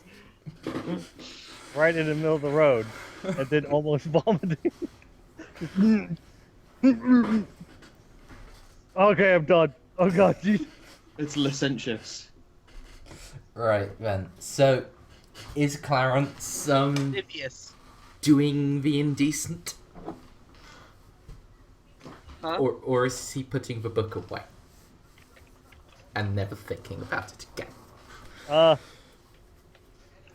I'm putting the book away, probably for a long, long time. Okay, so no fapping in your car. No fapping in. I gotta go see a man about a dog.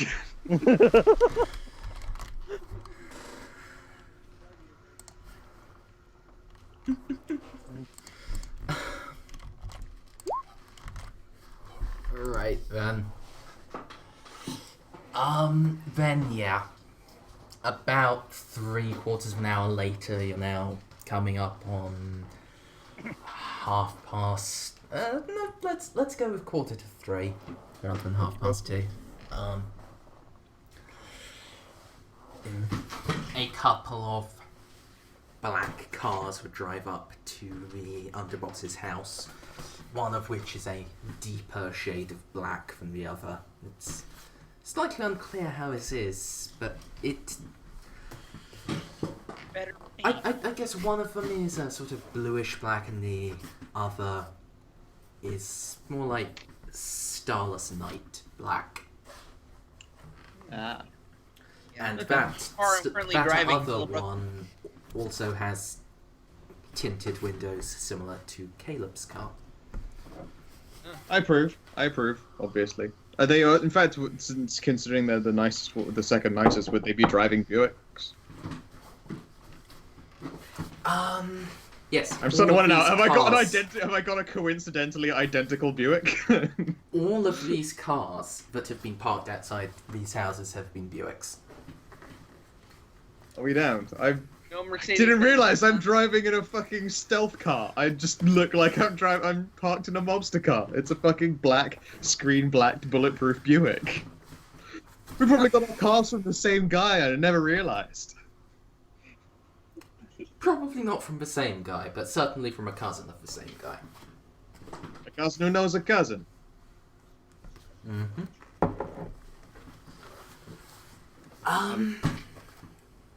Who knows an aunt, who knows a nephew, who just happens to be the first cousin. Yeah, who happen to knows a guy. Yes. Excellent. Excellent. Let's wait around an extra half hour for people who have gone in houses and shit like that so we can go up and say hi properly. We don't really want to be like arrive right after they do because that looks definitely dodgy as shit. Yeah, so the much darker car would pull up right in front of the house. A couple of people would step out of the house, get to the door of the car, and a young man would hop out and stalk in, along with the two that have come out to get him, and then the dark car would start pulling away. Alright. It's promising. How many cars are we left with, or people that we see?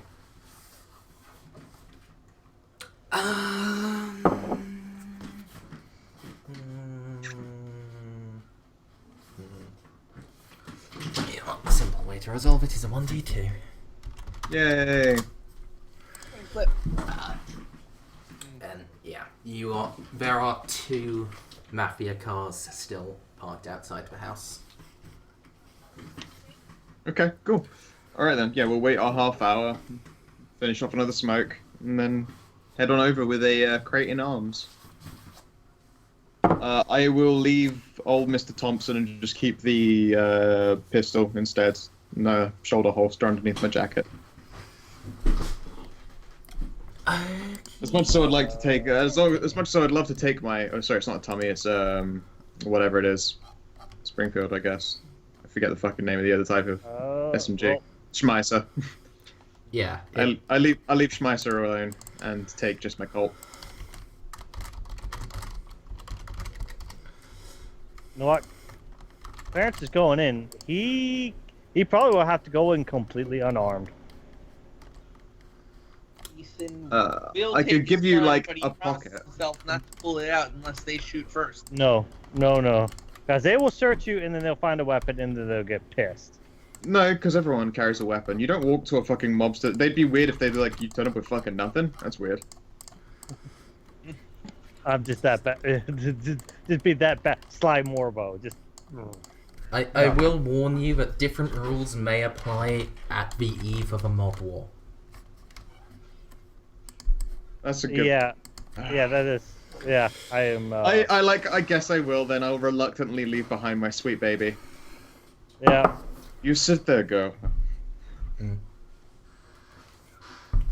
Ethan, no gun. Okay. No. Yeah. we'll pretend dejectedly, but is glad he's not carrying a weapon this time.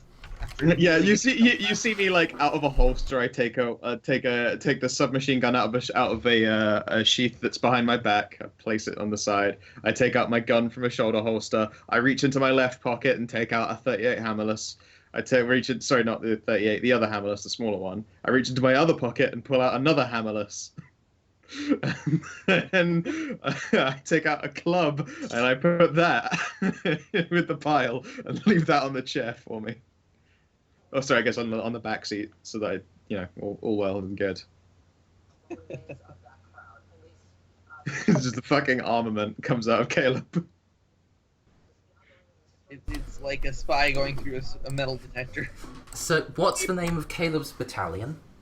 Since that's the only reason he would need that many guns. Well, to be fair, I got a bunch of them from killing other mobsters. You didn't need to keep them. Jesus. Why wouldn't I?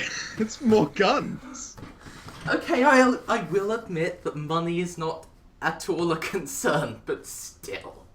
Well, not only is money not a concern, but also in the past 2 character days, I've been shot at multiple times. And had to loan other people's guns multiple times. It makes sense for me to be carrying a fucking armament on me.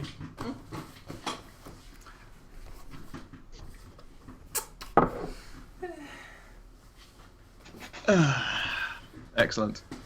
Right then, so you have all disarmed and you approach the house? Yep. Well, I'll gather the whole crate up, make sure all the bottles are in one piece.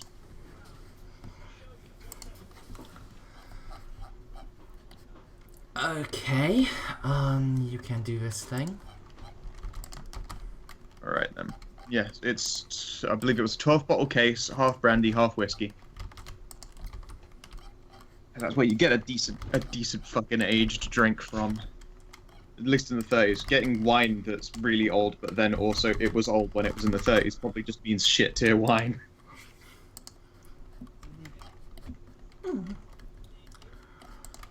Now, if you still have good wine from the 30s, you're... Yeah, I mean, there's good wine now, but it's from the 30s. Like, that's reasonable.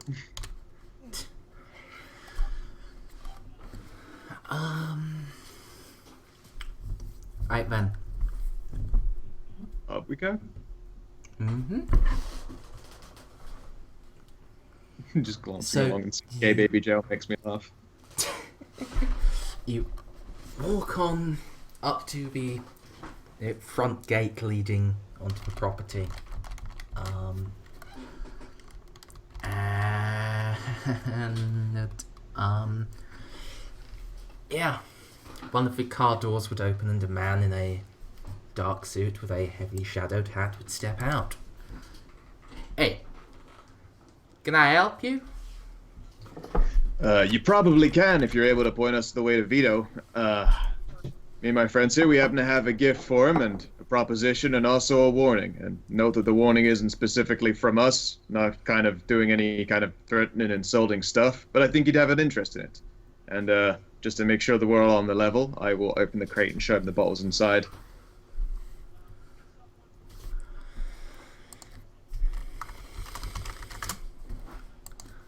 Hey, that's some good stuff, yeah. Alright. Yeah. I'd pass you one now, but I have no idea how the boss feels about drinking on the job. If he says yes, I'll bring one right back out to you. You should stick here, and I'll go and I'll go and have a word with Vito, eh? That'd be great. Thank you kindly.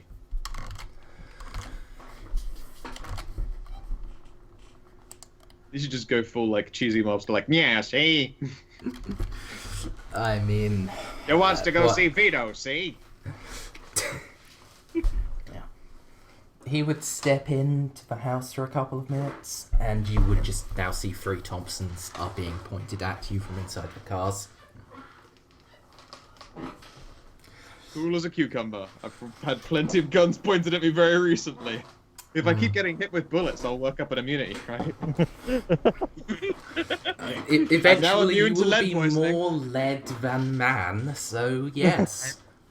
I'm There just was waiting a till I monster get- called the Clay Duck. Because he was shot so many times. Or Clay Pigeon, maybe. But anyway. Yeah. I What was were we gonna say saying? clay duck. It's like shooting at a clay duck. Fuck. That's right. That's shooting stuff floating in a lake. The man would come and step back out and say, "Hey, get on in. Vito's great to see you. Y'all unarmed?" Excellent. Thank you very much. And yeah, I'm following. Y'all on in. unarmed. Oh yeah, absolutely. I assume you are as well, there, Clarence. Yes, I'm unarmed. Excellent. And yes, we're all unarmed. And Yep. you ain't got anything stupid in that crate. It is just booze, no dynamite. I will take the time and like slowly crouch down, open the crate, and show him just that it's bottles all the way down. Yeah. With his 3 guys covering you with SMGs, he does a check. Good. Y'all aren't stupid. Yeah, and I like lift the jacket and indicate that I've got like empty holsters that would have had guns in them. But Yeah. a foolish man is an unarmed man, but an even foolisher man is still carrying those guns with you into a underboss estate. And I'll pick up the crate again with the lid back on it. Yeah. You see how it is. Think I might like you. We'll have to see. If you Yeah, keep just up hoping being I don't clever. die. And he then, opens the door for you. A petite little French maid curtsies to you and starts leading you to Vito's office. She almost certainly gets a bonjour.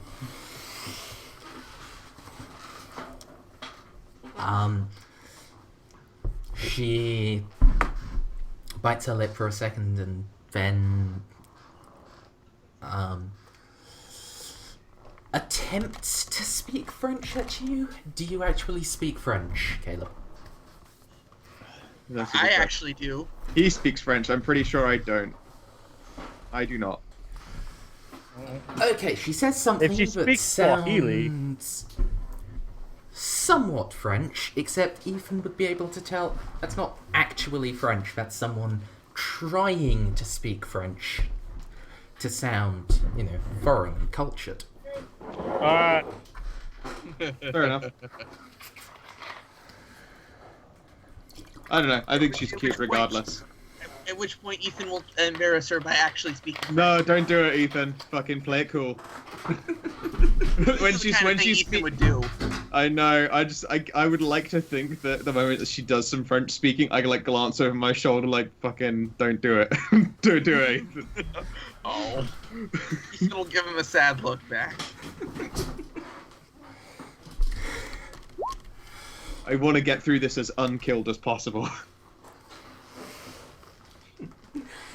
Yeah, I mean, getting through this as unkilled as possible, as much as I hate to say it, you probably shouldn't have brought anyone else. Yeah, I mean... But, hey. Well, it's... Yeah. Couldn't not bring him. At least I have someone to put between me and the bullets while I fucking cheese it. Yeah. Right then. Yes. She shows you to an office... curtsies, opens the door, steps in, says something that actually sounds like proper Italian, and then steps out, curtsies again, and says, Monsieur the underboss will see you now. Excellent. Thank you very much, darling. Yeah, and I will walk on in, crate in arms. Yeah. What do we see? Paint us the picture. You see a very ornately laid out room. The walls to your left and right are both covered with books on all sorts of topics, and the center of the room is occupied by a large mahogany desk with gold furniture on it. In front of that, there are 3 chairs. They look very solidly built with cushions sewn into them. Behind the desk is a man in a tan suit, the same somewhat handsome man that you saw coming in earlier. He glowers at the 3 of you. Behind him, for all the world to see, is are a pair of crossed Thompson submachine guns on the wall. One of the old model, one of the Thompson A1 model. Excellent. Both look loaded, their bolts are in firing positions. And beneath them is a black bottle with 4 X's on it. Hey, so you wanna speak to me, eh? That's right then. Now, don't go immediately jumping in alarm, but the name's Caleb. Ah, yeah. I know you, Caleb. You see. I've been told that you killed some of my men, and we don't let that happen. You see. No, of course. I imagine that's exactly what you don't want. Now, I happen to have a bit of an issue with that. For one was the already getting shot part. That was pretty terrible. For 2 is when I see some weird googly-eyed motherfucker actually shoot them and then scamper off into the night. No witnesses style. Well, I say no witnesses. I fucking killed his friend. Have a little bit of proof that he was there. And I also brought along a little gift for you to sweeten the deal, because I imagine if there were money involved, this whole crate here is probably worth more than that. And I will place it down on the table for him and reveal that it is full of fine, expensive alcohols. He would look it over, nod, and say, Yeah. See. This is smart, Caleb. This'll buy your life today. You didn't bring us? My boss? Bust in the dark? Kill all 3 of you. Yeah, that would have been pretty much not on my to-do list. Also, I wanted to show you this, and I'm wondering if it rings a bell to you or any of yours. And I place a gold ring right in front of him on the table where the crate is. and it would have had the stampings of the group that said Mr. Innsmouthian belonged to. Yep. Ah, yeah. I know this. Yeah. Well, I'm glad you do, because that belongs to the son of a bitch who actually plugged one of your boys, admittedly after he shot me. Old Caleb's collecting quite a few scars these days. After who shot you? After my boy or after this esoteric order fellow shot you? One of your boys shot me. One of the esoterics shot your boys. It was in fact just recently outside a museum. You happen to know about that mess, right? Yeah.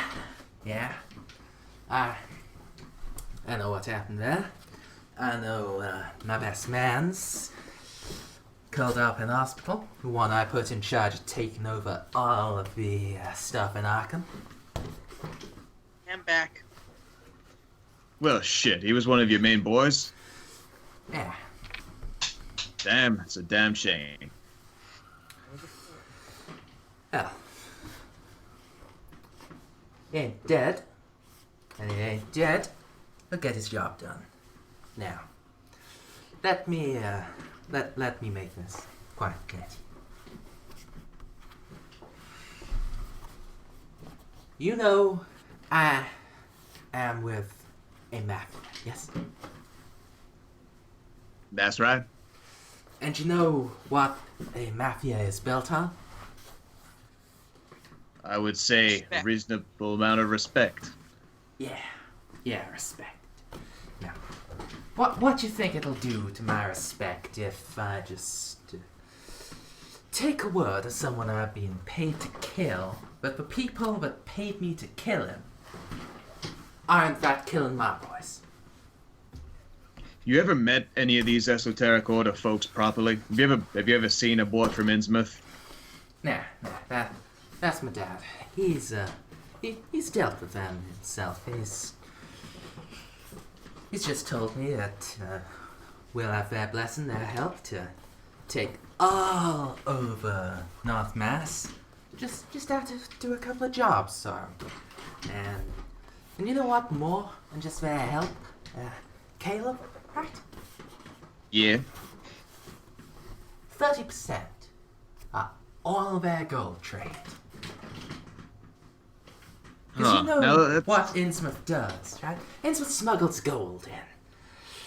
Real cheap avoids all the customs from where they get it and where they bring it in. We get 30% on every single deal outside of Innsmouth. This crate. Since No, this I can conversation understand that. began, I've earned more than this crate from their contract, so I'm I can gonna give understand you that. good faith. You came in nice. My daddy wouldn't like it if I sent you away from nice, and you've been smart. You brought me some money. You haven't tried to shoot me. I'll let you leave. Or maybe if you really want to try, go on. Tell me exactly why I should trust you. I could tell you any number of reasons, but frankly, I don't carry much proof for none of them. But what if I could find you some proof? Find some proof that these Innsmouth folks be screwing you just as hard as they screw just about everybody. Hey. Yeah, that'd be what my daddy'd want. Yeah. Go on. You head back to where you came out of. Or even better, you head all the way to Innsmouth proper. And you go ahead, find your proof. That's fair. Either you two got anything to say before we back out of here?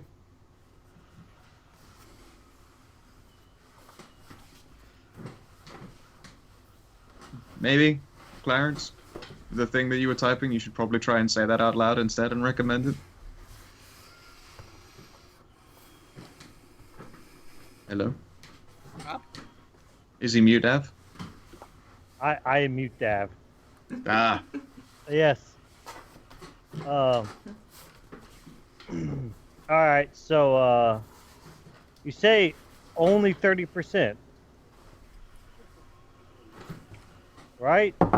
What if we can somehow find a way to just bring you the gold, or tell you where they're getting it?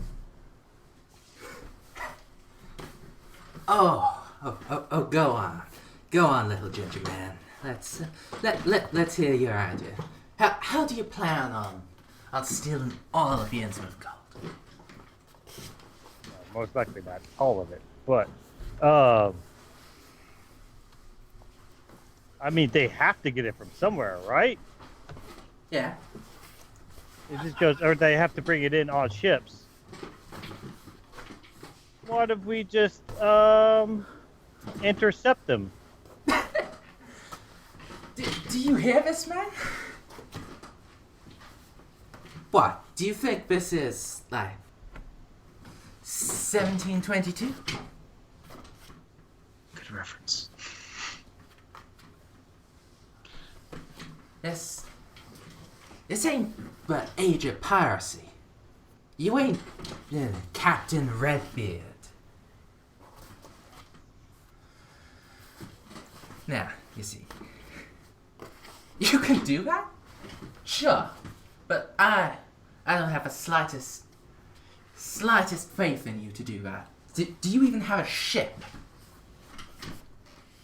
Actually, I think we have like 3 boats at least. Yeah, actually we do. Hell, in my back house, I got a full diving suit. That ain't even a joke. Yeah. Oh, you do that? See, you do that. Heck, that is much profit as it is for us as you. We'll give you a 60-40 split. We'll just take as much gold as we can lift. Yeah. You know what? Fine. You do that. Bring me 2 loads worth of gold. Have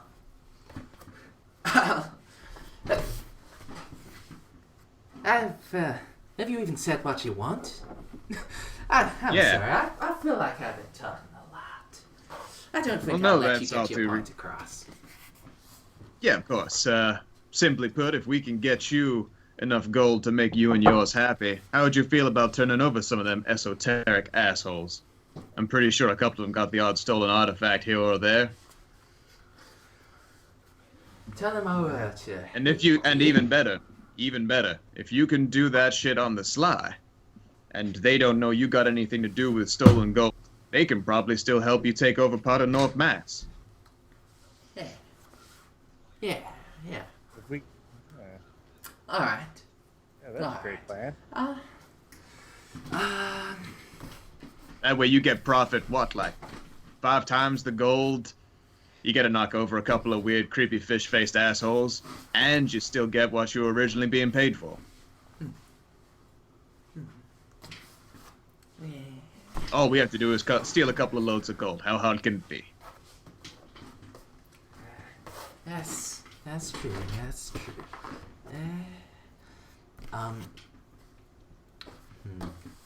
Scour roll persuade. I mean, you pretty much convinced him. Let's just see how far he buys into this.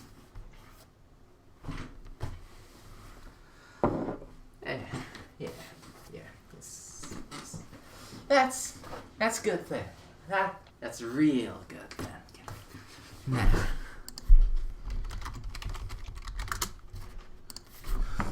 Yes! I'm alive! That's real good.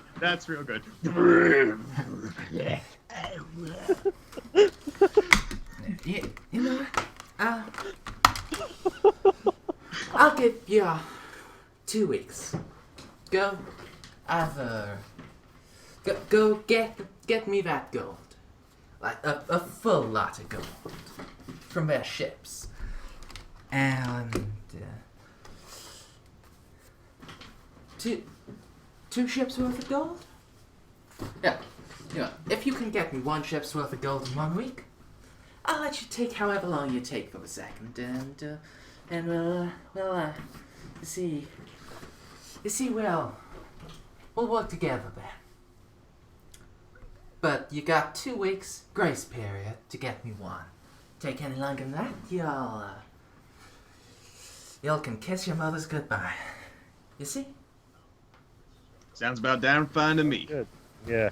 You know what I like, and that's a day that ends with a deal, and also not being extremely dead and full of bullets. And I'll offer a hand for shaking.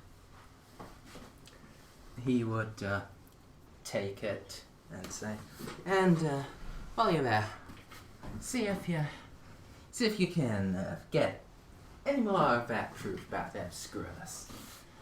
Because if you do, then, well, we might be a little more than just a truce with you. Sounds about fine. Heck, if I'm very, very careful and we get on the ship without doing any damage to it, might very well be I can find myself some kind of smuggler manifest and find the route. We can even pass that along to you afterwards, all said and done. That's just a gift. Because I'm sure a smuggling lane can be used for more than just gold. You know, Caleb, what the Ricatellis first did, right? Right? Guns. Out of US, into Italy. You already got yourself some fine lanes then, I take it. Yeah. We've reversed that now. Nice Italian wines. Out of Europe, into US. But one more's always good. You see? You're a smart man. You have yourself a nice day. You have yourself a damn fine one as well. We'll see you soon. I hope you got a place to store a couple of ships worth of gold. Yeah. And if, like, I can store all this, just like that. A couple of ships worth of gold, I mean, it's not gonna be that much gold. It wouldn't risk bringing that much in one ship, but, well, we'll have no issue with that. Alright, works for me then. We'll see you soon, Vito. It's been an absolute pleasure. Yeah.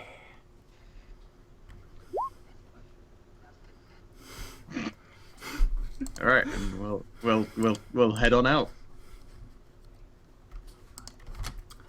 Okie dokie then. How are we gonna take on? How are we gonna get a boat under our control? We bring our boat out. Our boat is smaller. We go on. We find theirs. We get on the boat, kill everyone, and then leave with the gold. Yeah. Ethan is okay with this. Yeah, this plan sounds absolutely flawless. There are only weird smugglers with ties to chthonic beasts on a ship full of gold for the Innsmouth. What's the worst that could happen attacking them? Yeah, how hard could it be? I mean, none of them will know how to summon beasts from the deep. That's silly. No, none of them could turn into one at a moment's notice. No, that doesn't happen either. Weird esoteric pirates. Whoever heard of that in a Lovecraft? Still, Caleb likes to make a big plan. And if he explodes and dies before it finishes, then it's not even his problem anymore. Hooray! I mean, good luck to the rest of you, but... Yeah. For the party wipe. TPK. Hey, if that blaze of glory results in... If your blaze of glory results in a TPK, I am okay with that. Yeah. I think that went pretty well, all things Yeah. considered. Actually came out without getting in a deadly gunfight. Without any guns. If this, yeah, exactly. If this were like stars without numbers, that would have been one of my goals. Speak to the Riccatoni family. No one gets exploded to death. Is it really that bad, or is it that hard What, to level up in stars without numbers? to not explode? Yeah. Oh, real difficult, yeah. odds were incredibly high of us fluffing at least one of the many dice that were rolled and then getting killed. Okay, here. Although most of the difficult part of that wasn't even dice. So. Just trying to word our way around so he didn't just decide to off us right then and there. Correct.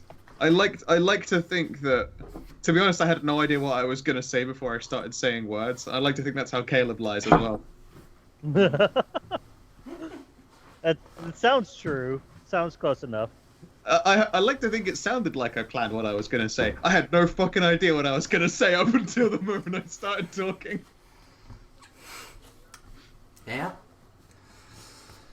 Well, it's mostly worked. You just have to, rob a boat. 2 boats, actually. I really wanted to rob a boat anyway, and get a chance to try out the diving suit. That's fucking gonna be awesome. So, once you leave Vito's house, what are you going to do, guys? Get in the car and rearm and drive away. Okay, just to somewhere away to talk about things, or drive back to Arkham? Yeah, we'll drive back. I was gonna say stop by a speakeasy, but it will just be easier to just drink in Arkham. Yeah. Back at home. It's only like a little over an hour's drive at most. Yeah, yeah. We'll grab some street meat to go. Maybe the 1936 street meat to go, is that prostitutes or is that like burgers?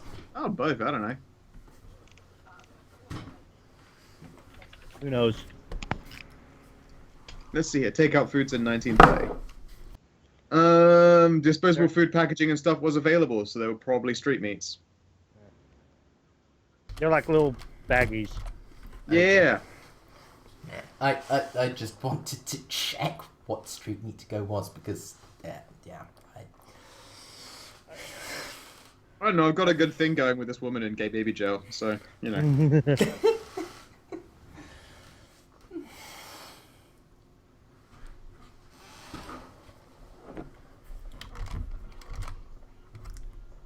Alright. So I guess we'll do the drive back to Arkham. I suppose leisurely pace. Yeah. Right. Also, I it's think we haven't Mobsters. checked by the Silver Twilight Lodge yet, have we? That place that also really got shot up recently. Oh yeah, No. that is a thing that happened. We should go see if I they're mean, all okay. it got shot up Yeah. yesterday. That's you haven't even missed your shift yet. Oh yeah. Yeah, I guess we're like, oh shit, Yeah, we could be late because for work. this has more or less just been a continuation of the same thing. We haven't done the normal 2 weeks of downtime between sessions.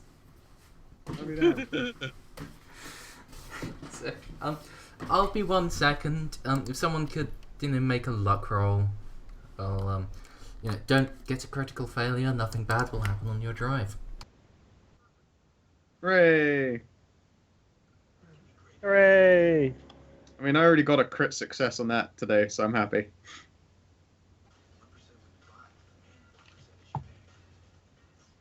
What is it? Crit success luck? I got a crit success spot hidden so far. It's doing good for me. I've had a crit success spot hidden. I'm doing fine. Shit, we both get to improvement spot hidden. I still need to go take a bird watching class or something to improve. I need to find someone how to teach me how to gun more. I go bird watching, and then I just see birds get shot out of the sky. I'm like, God damn it, Clarence.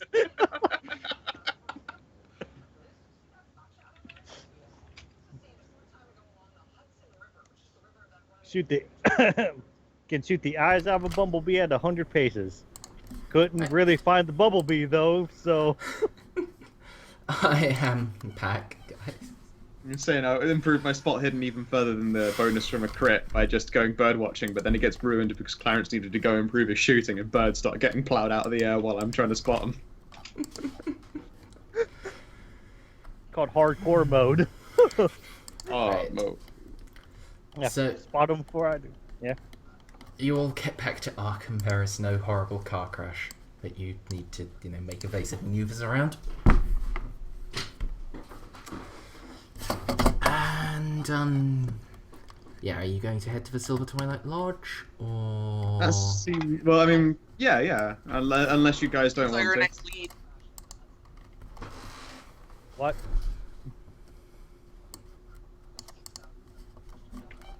Because I don't think we I've probably should have actually... done this first. No, actually, Clarence has not actually been has not been on screen introduced to the Silver Twilight. No. Huh. Off screen, well, actually, have you watched any of the well, did you watch like 2 weeks No, ago I- spot at the... I did not. I wanted to, but I just couldn't. You did not have the time to watch my 6-hour VOD. No. Unfortunately, I did not. I am actually quite sad that I couldn't do that. Oh. I haven't watched React since the Fine Brothers controversy. What's this, Scout? I'm sorry, I got linked in fucking Fed chat. I'm like, that's adorable. That's actually adorable. Just an old woman going around punching people. It's just fucking running up and punching people and having a delightful time of it.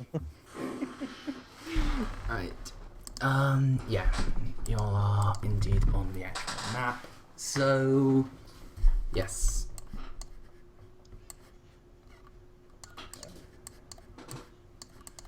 Like, what time is it when we're back in?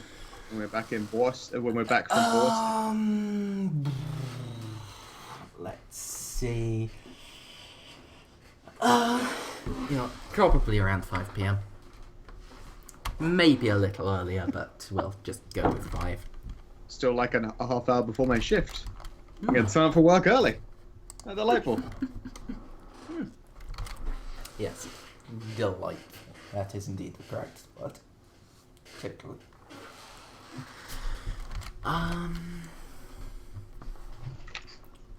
So yeah. How does it look from the outside? Bullet holes everywhere. See-through. It looks see-through. It looks almost untouched. Like, Whoa. Ethan can't really see the difference. Clarence also can't see the difference, even if he hasn't been here on screen. He has probably been here off screen. Caleb, however, Yeah. having worked here for a couple of years, can see that, yeah, sure, there aren't any bullet holes, but there are differences. Like, that panel used to be discoloured, now it's not. And that, It's that- like, Oh, they is that even the fixed it same with tree? magic. Is the tree that size? I don't know. They shot it with a cannon and they just put a tree there just to like. Yeah, no, I don't know what you're talking about. Yeah, no, it looks fine from the outside. Mm. Yeah, I will check if they just got someone in really quickly to repair it, or if, maybe magic was applied. I will check some of the trees that might have been in the firing line and see if they are, like, of a different height or size, or if they look healed and repaired as well. That kind of shit. I'll go look for weird. The trees all look exactly as you left them. Huh. Not a single bullet. Does it look like bullets probably would have hit a few of those? You haven't yes, if you actually look at the image, yes, there are trees outside the building. They would probably been hit if, it had just been indiscriminately sprayed with machine gun fire, as the radio described. But there is no visible evidence of that. Huh. Well, that's kind of strange. There are a few bits here and there, but also, I mean, this right here should be mostly bullet holes, you know? I mean, you saw what they did to the plaster on my walls, and I mean, this tree this is not a scratch. Nothing. Huh. I pointed at a couple of panels and be like, pretty sure there was something on that one, and that one's missing knot holes, and there's no graffiti on that one over there.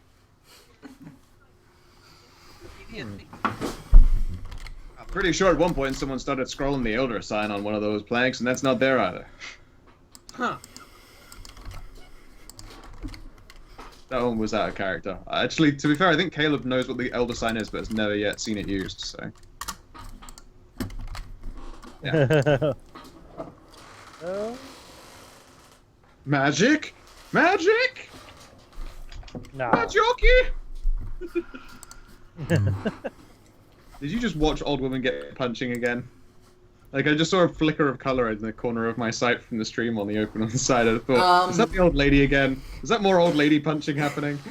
I thought you had. I didn't realize it was the same link, but you Oh, sent right. in this Twitch chat, so I clicked it. Oh, okay. Maybe I just thought, maybe it just turned out you had a thing for watching old ladies punching dudes. I mean, my tastes are not entirely vanilla, but they are not that non-vanilla. Not out that far. Yeah.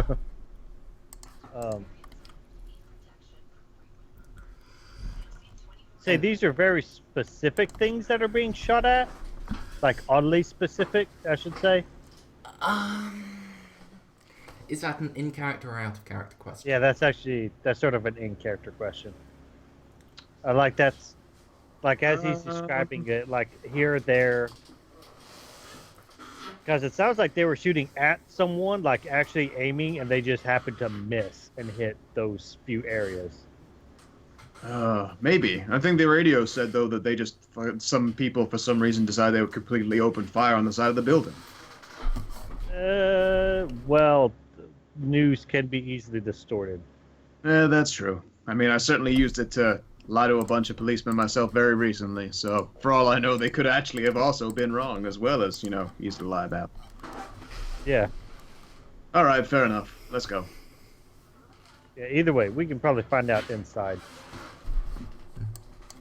Surely, you should be at full health by now. Okay, so you head inside. As you step in, a man would step out of a side door. He's a little handsome, a little above average height, with sparkling blue eyes. He looks at you and offers a hand, saying, "You must be Clarence Stolton. I'm Dr. John Scott. I'm afraid I missed you a couple of days ago."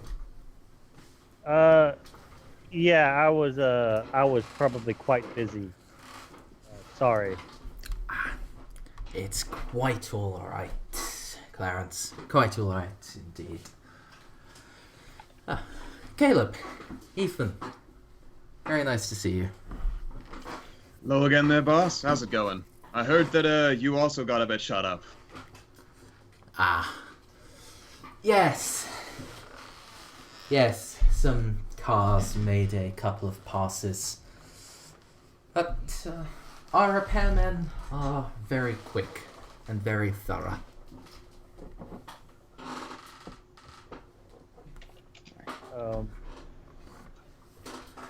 He is not working with the FBI. He's our boss. He's my boss directly. Well, fair enough. I mean, thankfully I wasn't home and I've got to get a plasterer in for my place, but, I mean... If you like, I can send our man around. It's that'd be one of the perks of mighty the job. That would be mighty fine of you. I mean, the house itself is basically unscathed because it's locked up tighter than a nun's... never mind. So, in other news, hopefully you're not gonna get shot at again by random mobsters, because I just went over and, well, Clarence and Ethan here, of course, came and helped. We talked with the, Riccatelli, boss family, or at least the, underboss, more specifically from Boston. Ricardo. Riccatelli? I think that was the one on the news. That's correct. They're the ones kind of responsible for shooting up the lodge and my place as well. And also responsible for doing work for those Innsmouth bastards. Well, I suppose if they've been paid to do it, then I shouldn't hold a grudge against them specifically. Yeah, the grudge is quite definitely with the, as described, esoteric order coming out of the Innsmouth.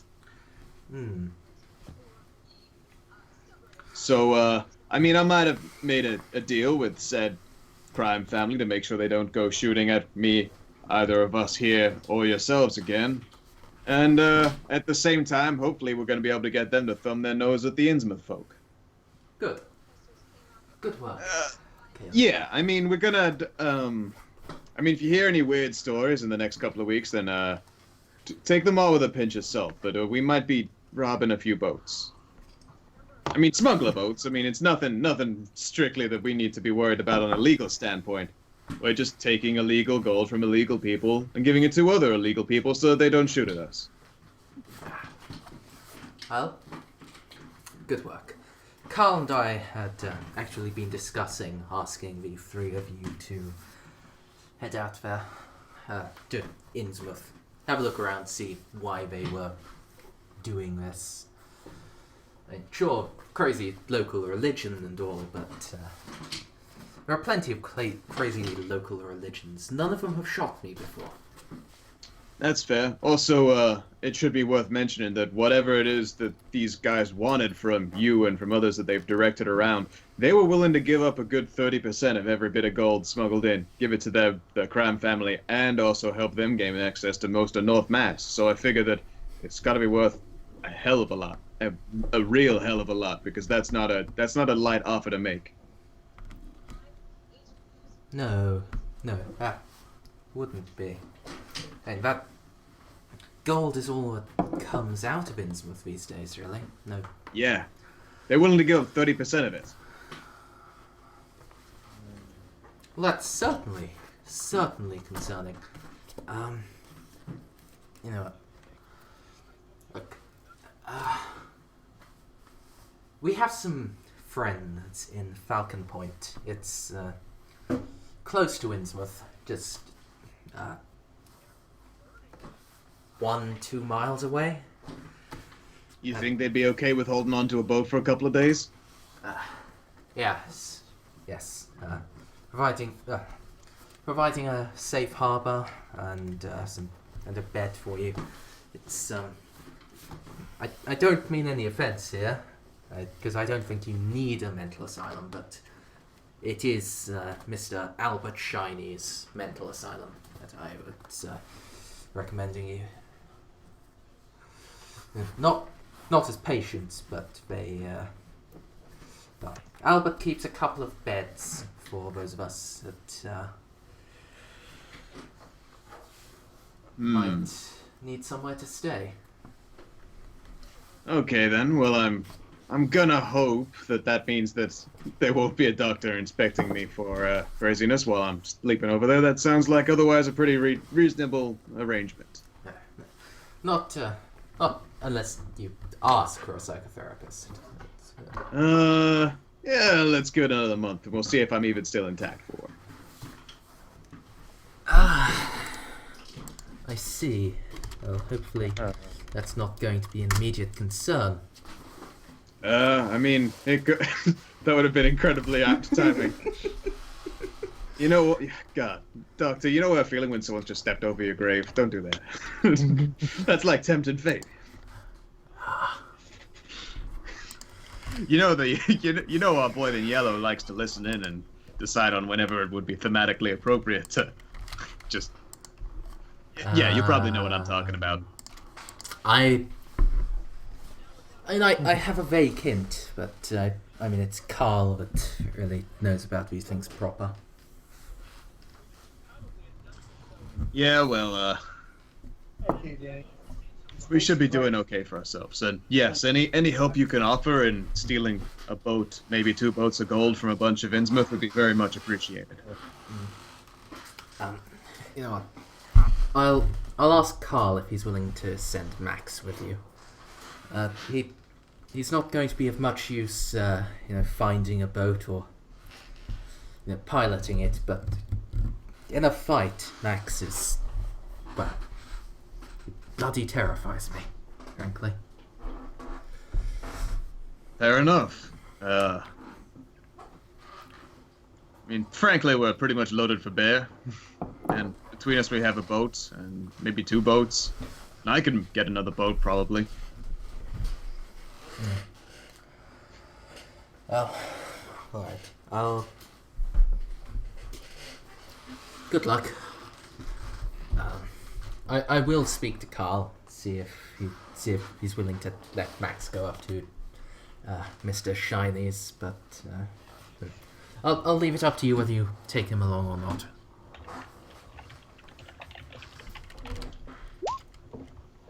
Fair enough. But for now, I guess it's back to work for me.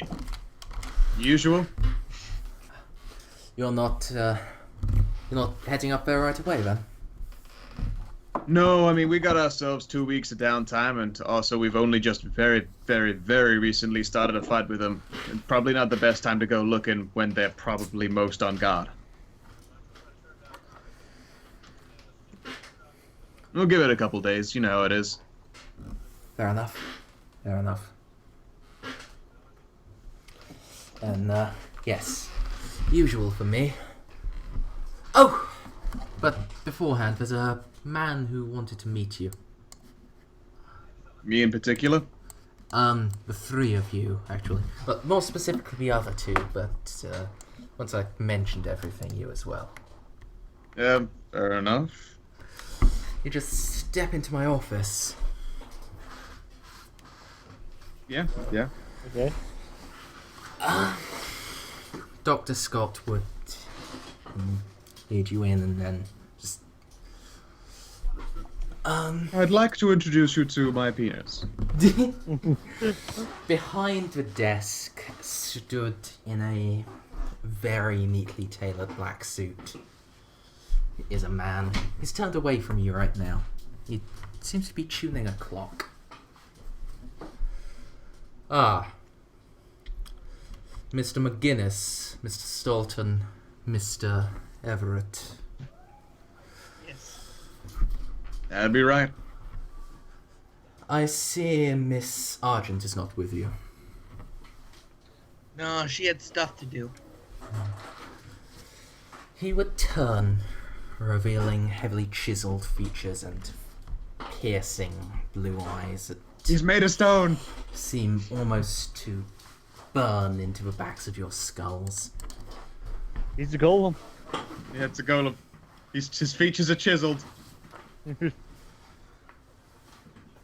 I am Special Agent Drew. I'm now in charge of the federal investigation in Arkham.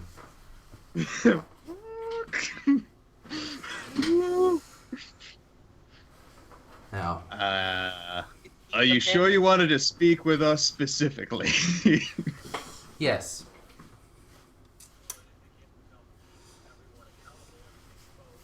Okay. All right. Hi. Hello. We are. Now, the first matter is Winston Abernathy. I believe two of you were involved in his rescue. I was.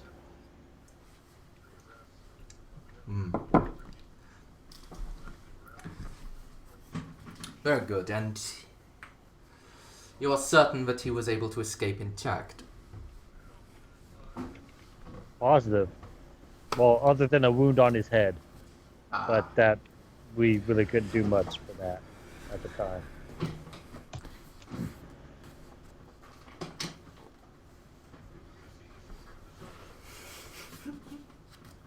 yes. That is good. Then you would know nothing about his death. What? Dr. Like- Scott like, would also look at Drew with just wide eyes.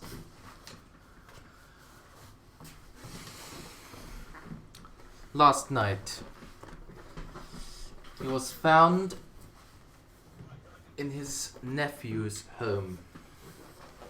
He produces a couple of photographs from inside his suit jacket. If any of you are particularly squeamish, I advise you to turn away now.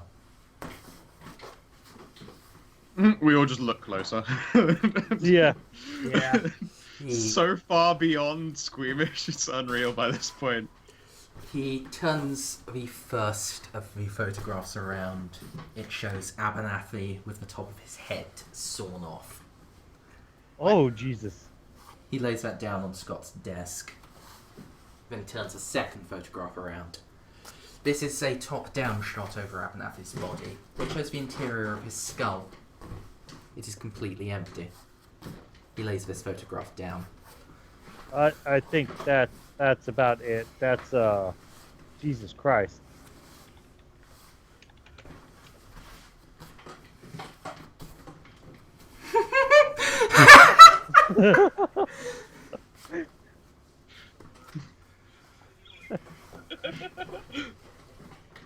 Is it Belcar?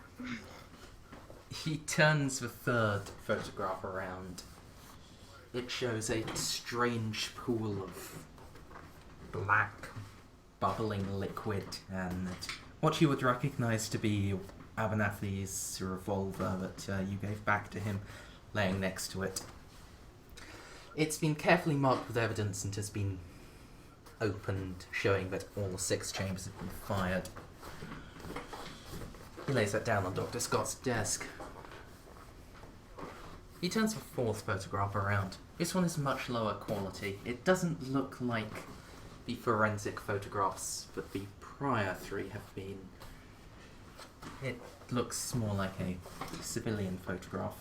It shows a home that Clarence would recognise to be Claude Abernathy's, where this Agent Drew has claimed that Winston had been staying. It shows a strange thing over the top of it. A strange cube, which you immediately recognise. Jesus Christ. Just, Wait, what am I looking at here, boy? I've seen that cube before, only it was underground and not floating in midair. Oh, so now we're speaking about the cube. The cube. Right. Yeah. I do remember you mentioning a cube at some point there, Ethan, or maybe Joan was talking about it. I think we both were. They Fair probably enough. both were. Clarence, right? Clarence just put that out of his mind, and now it's now in the forefront. Oh God, no! Huh. I find it a little bit telling that you're more bothered by a cube than an open head. But fair enough. The cube wife. No, this is not a waifu no more. No more cute waifu. We must. I would like it very much if you would tell me everything you know about this entity. It was metal, but also flesh. And it was underground. And it's a cube. That's basically all we know. We didn't Yeah, bother to that's learn any it. further. We just tried to ignore it afterwards. These are really the best that you are getting these days, Scott. Well, we weren't working with him at the time. Just Abernathy introduced us more to, or in my case, what's the word for posthumous? Posthumous. Beats me.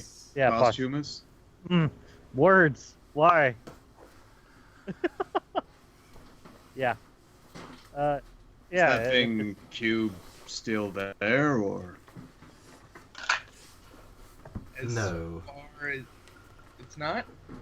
Well, it is no longer over Claude Abernathy's house. It was reported to be there for approximately 3 minutes, during which time it was sighted, a photograph was taken, and that several blood-curdling screams were reported to come from Claude Abernathy's place of No. residence. Not Claude. At least one of which we believe to be Winston Abernathy, Claude Abernathy has yet to arrive. However, That's why. Out What of is character, this, and Bush League? that's why we should destroy these weird things. Yeah, let's like Yeah, I was gonna we're, say, like literally, Caleb goes, "What is this, Bush League? You guys call yourself a cult following weirdos. You're supposed to blow up crazy shit like that, because it's probably full of evil. Stuff to be the brim fair, with it was evil." our first time, yeah, it's, Yeah. yeah. Okay. and it wasn't. So I guess it intentionally harmful. was However- Bush League evil. based on the information I have so far been able to ascertain, Claude Abernathy should have arrived in Boston a little over a week ago. Huh. You're just in Boston. Sorry, should have arrived in Arkham a little over a week ago. Oh, right, sorry. Must have just had Boston on the brain. Yeah, back from his. Yeah, his. Back from a trip to Boston where he did nothing illegal at all. No, well, he. Shush! Be quiet, Scout. I'm allowed to occasionally make mistakes. I know, it's fun to tease. But what? Wait, Abernathy was only supposed to be at his family's house for like what 1 week tops? I think was what he said. That was how long he had initially planned to be there, but Yeah. Then again, he had medical treatments, so I Yeah. assume he would have had his head looked at. Not quite like this. Pointing I was at the- gonna say, did he What? find someone a little bit too literal? I'm sorry, it's disrespectful to make fun about the dead, but frankly, it's a coping mechanism. Real cut up about it. Yeah. And you Though, haven't seen. I am going to just quickly cut in here. Those of you that met Winston Abernathy Yeah. and failed to investigate the cube but has now apparently murdered him lose 1d6 plus 1 sanity points.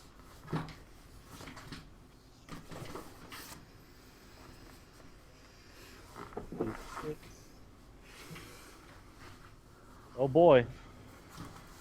I knew it. Well, I'm not going to inflict a temporary insanity on you because that wouldn't be particularly interesting at this point, but yeah. Carry on. It was funny when I did it. Yes, but that wasn't completely mid-conversation. Yeah. And especially at mid-conversation when we're more or less at the end of the session. Unless you want to immediately run off and do more things. Which you could, if you really wanted to. How long have we been going for? 2.5 hours, I think. Yeah, 2.5 hours. So Now, we could quite easily call it at the end of this conversation, or we could go on for another hour or so afterwards. It's up to you guys, but anyway, at the very least, we're carrying on with the conversation. Yes, Yeah. yes. I think it'd be nice to have a short session for once. And also because I've already done 6 hours of D&D today. Yes. We're now into hours 8.5. Scott's D&D spree. Although I wouldn't complain. I do it to myself. It's worth it. But yeah, sorry. I cut off Clarence as he was about to say something with sound loss. It was asking about Claude, since that is a relatively close friend. Said they haven't seen or heard from him since. Correct. We did not account Claude Abernathy as a missing person because he was last registered being in transit. However, he was supposed to arrive here, I believe, on Sunday the 20th. Which is to say, 9 days ago. He has not been sighted disembarking from the train into Arkham. He was sighted embarking into the train leading to Arkham on Saturday the 19th. Cow, thank you. Welcome. Enjoy that one for later. Hmm? Yeah. You can't. It's a sound clip, so you can't do it on stream. Oh. We will link that. Oh, it is the same thing. Yeah, I have like 0.5 seconds of it, I'm afraid. I mean, you're okay with 0.5 seconds. Right. It's so silly that it doesn't completely. Yeah, never mind. That's Stray's thing afterwards. Yeah. Yes, Rob, you're angry about elves. Got it. Not well. Clarence is angry. Angry About fish cubes. people. Nope. About cubes. If any of you would like to roll an idea, actually just Ethan and Clarence now, not Caleb, I'm afraid. So if either of you rolling? two, but idea, please. I'm good at those. God damn it! Oh Jesus! Wait, what is it you just tried to do? He got a critical failure on his idea roll that I called for. Cool. And I barely passed. Okay. Oh my idea. I've just completely So- blanked, apparently. Yep. Ethan is wholly blank. Clarence might remember Winston Abernathy talking about moth monsters or men dressed up as moths. Oh yeah, I recall that. You know, sort of like. Do you actually recall any of it other than No. you know that they existed? I recall him talking about it. But that's I do recall him talking about it when he investigated the lights. But I don't remember if he said he could draw the two together or anything like that.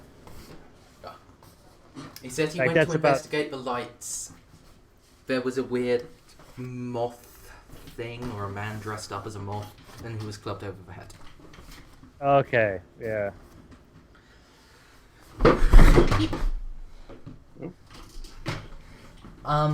Sorry, I sat on my chair a little awkwardly, and it rolled away from under me almost. Oh, I hate when that happens. I've got one of those floor guards so that, carpet doesn't get damaged by wheels being sat on it all the time, but it's hard plastic, so every now and again my chair will just slowly try and escape.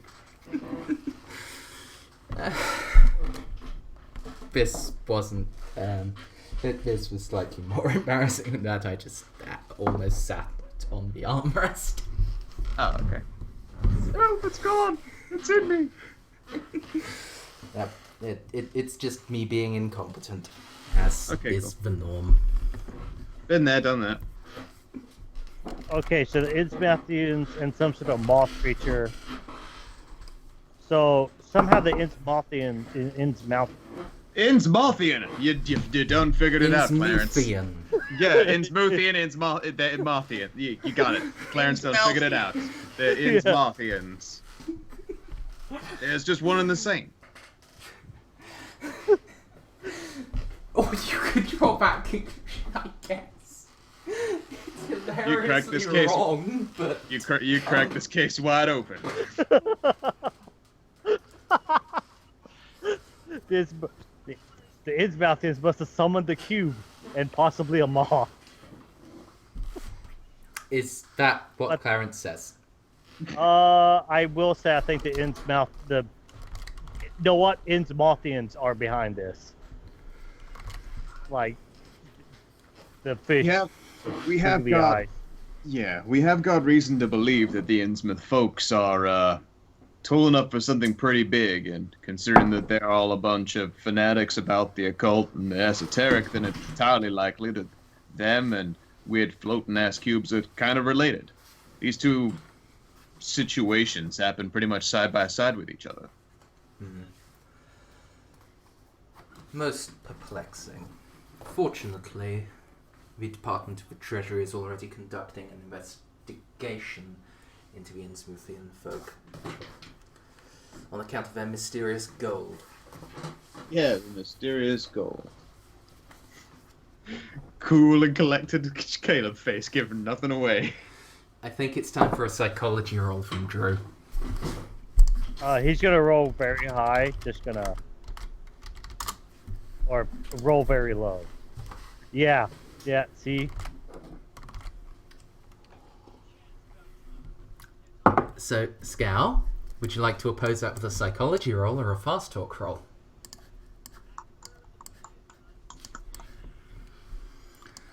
Fast talk. I see you have succeeded by 9 percentiles.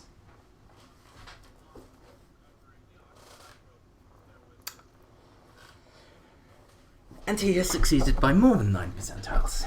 Yeah, by like a long shot. Fucking his fucking rank is 99%, as if I had a hope in hell. I mean, you did. How is there still a fucking crime family, frankly, with a 99 percentile? He is only one by man. him only having recently been called here. I mean, he quite clearly isn't Mr. McKean, who was on the radio. It just sounded shit. I hope he came off as sounding shit. He sounded pretty shit. He was like, we got this under control, just like we got it under control in Boston. I mean, Boston, it's under crime under control. Absolutely, completely under control, where I'll be delivering that kind of level of service to Arkham. All of us were like, wow, really? Also in the news, 2 houses just got shut up. And we're like, yeah, right. Awesome. Yeah. So was that guy drunk when he said all that, or is he? That's just my impression of Mazendi's impression of someone. Yeah. Yeah. It's an impression twice removed, so. Yeah, can we be after sexy moth people? I would be okay if we were after sexy moth people. Yeah. What would you happen to know about the Innsmouth Gold? I put that one up Mr. already, Guinness? Scout. It's just buried into the other long link. Oh, okay. Yeah, alright. Caleb ponders for a moment. He goes, well, simply put, I know that the Innsmouth folk are happening to offer some of that smuggled gold, which is definitely being smuggled in exchange for crime family support.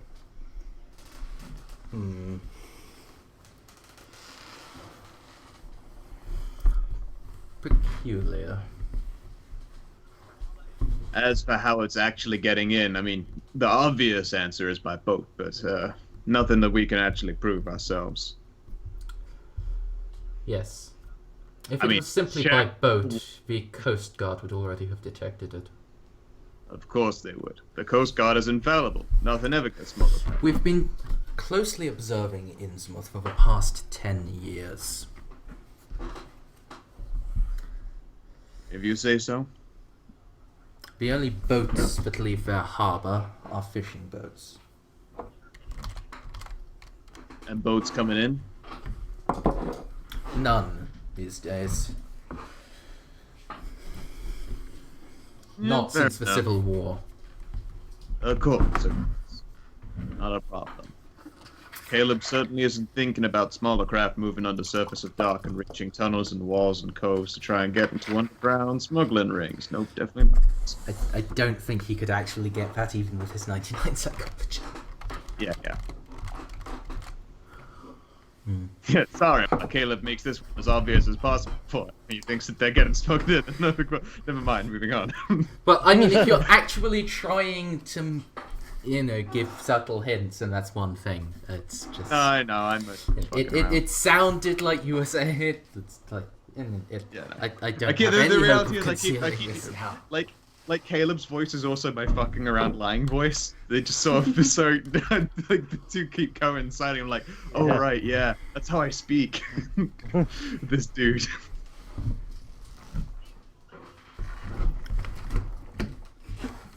Oh well. Everything's fine. I just think it's beautiful that Dr. Cox is going to be a character in Tits. Yeah, he is. Dr. Richard Cox selling turbine. Has that gone up on the blog or something, or is that just them It's talking something. about it? It's something Saving confirmed in Twitch chat like 2 weeks ago. Oh, fair enough. Yeah, he is happening in it eventually. Eventually. Right then. But yeah, there are ways around close combat. Totally ways.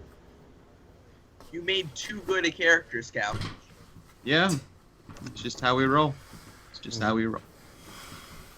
Anyway.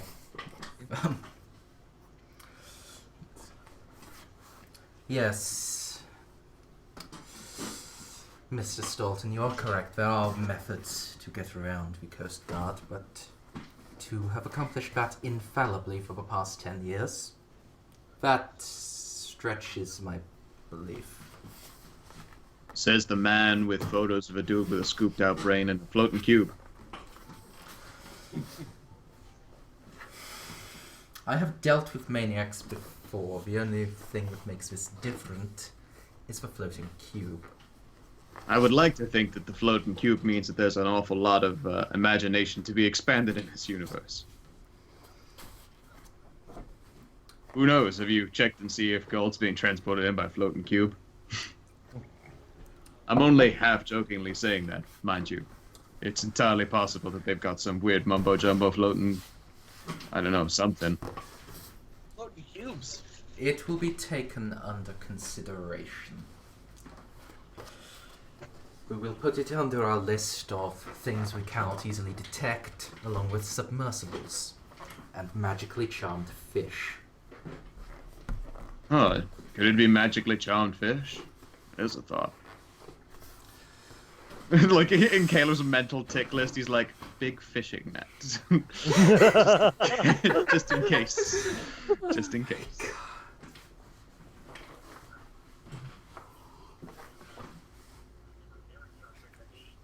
Very well. Thank you for your time. I do not believe any of you are directly involved in the assassination of Mr. Winston Abernathy. I see no reason to place you under arrest. However... Do you believe, by the way, that it is an assassination as opposed to like manslaughter or something? Like definitely a specific targeting?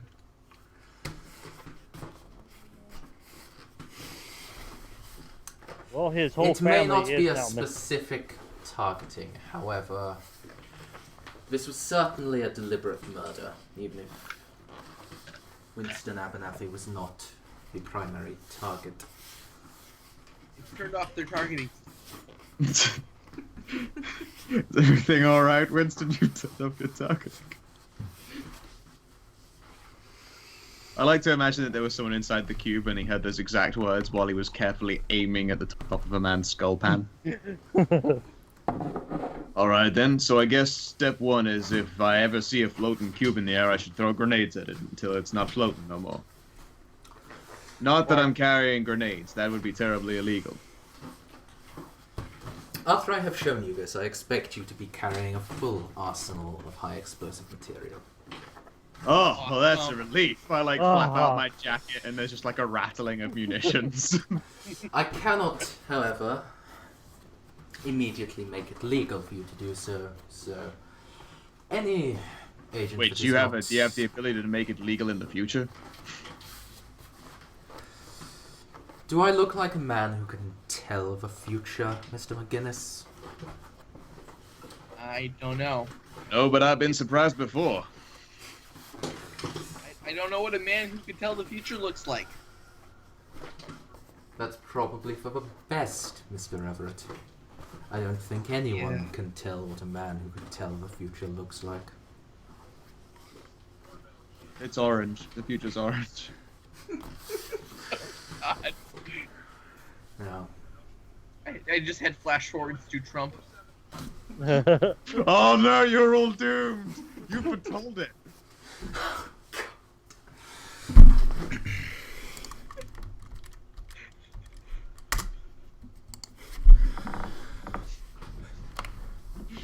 Unkillable.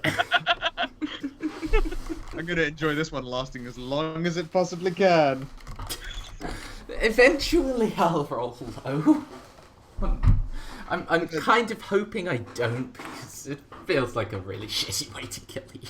No, it's awesome. I love it. I know you Every time- say that, but Yeah, it still every feels time. shitty. Every time I see that D100, I'm just like, woo, here it comes. No. Vuvuzela.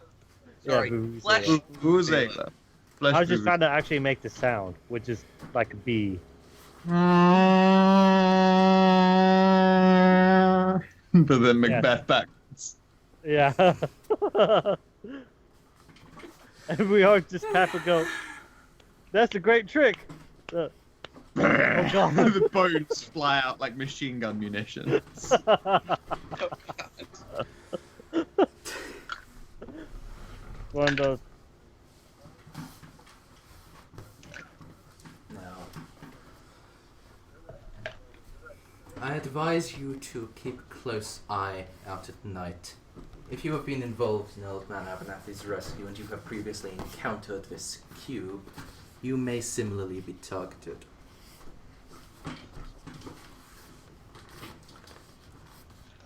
You guys want to borrow a grenade or something off me?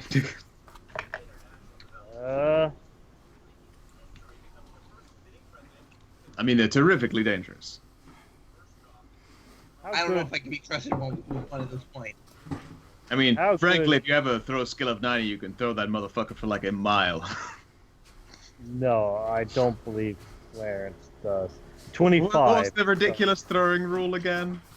I keep forgetting it. It's wonderful every time I hear it. It just makes me smile. An object designed to be thrown can be accurately thrown strength minus size, close brackets, times 6 yards. That's actually Most pretty objects have a size of 1 to 3.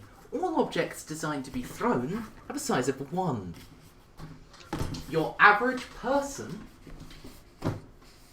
can throw an object about 60 yards accurately. Like a grenade. 60 yards, fully accurately. Their full throw skill. It's fucking stupid. good. Yeah. Also, aren't there increments if you are the king of throwing? Yes, you can further throw that object up to double that distance at half your throw skill. And What as if you far have as a I throw can- skill of 90? Do you have a throw skill of 90? I can't remember what I've said to you about the about if range changes, Scal. It's That's fucking... That's incredible. You But literally you just. can throw many more objects. The throw skill of 90, if you have them readied. You could throw, you know, Knives. Or. 4 grenades skillets. around. Up to, Yeah. if you have a high strength, 13 almost strength, 15 100 size. yards. Your size doesn't actually matter, Sorry. it's just your strength. Yeah. With your strength of 13, you can throw your grenades 72 yards at your full throw skill. So, there you go. 4 72-yard grenades. Thrown with startling, undeniable accuracy, mind you. They swallow. It's Oh, so fun! It's You played incredible. ball back in high school.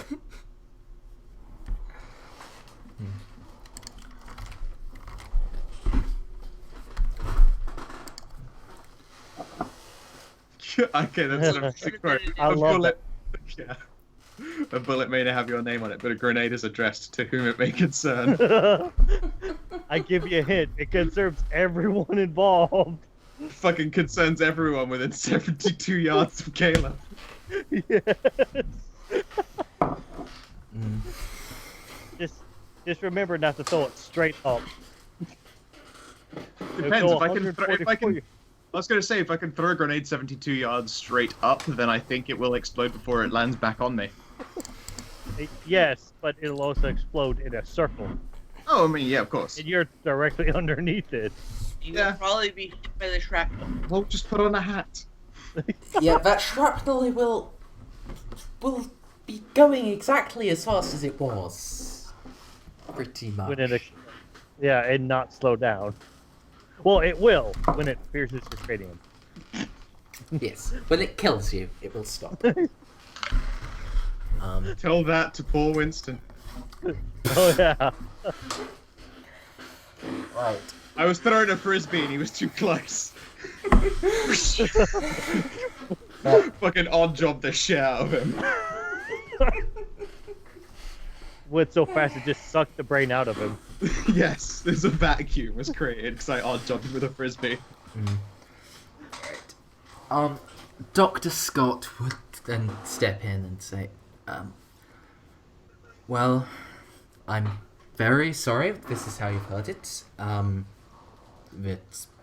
wasn't actually expecting this news. I think you would most likely all like a drink. Yes. Sure. Well, that sounds like my job. I lead everyone into the bar. Yep, as you all step out, the three of you, roll listen. Listen. Hey, listen. Oh God, No, Navi. Hey, please.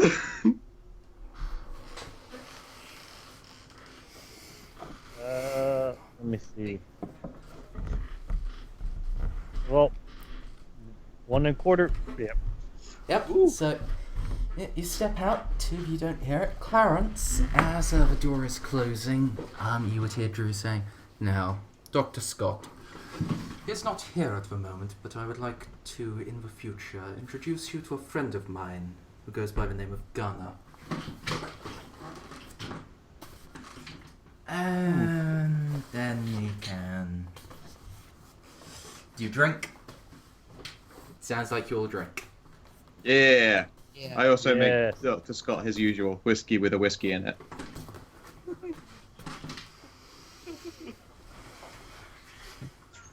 For Clarence, I mix up something free. Oh, thank you. And for Ethan, if I remember rightly, it was water because he's a wuss.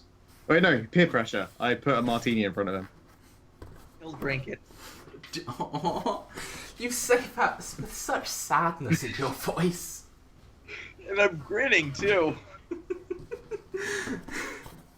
Why is something angry people drink? Lots of angry drink. Okay, you also want Dr. John special. Whiskey Yeah. with a whiskey in it. Yes. If that's what you suggest, we're like, oh right, a Dr. John Scott then. Clunk, clunk.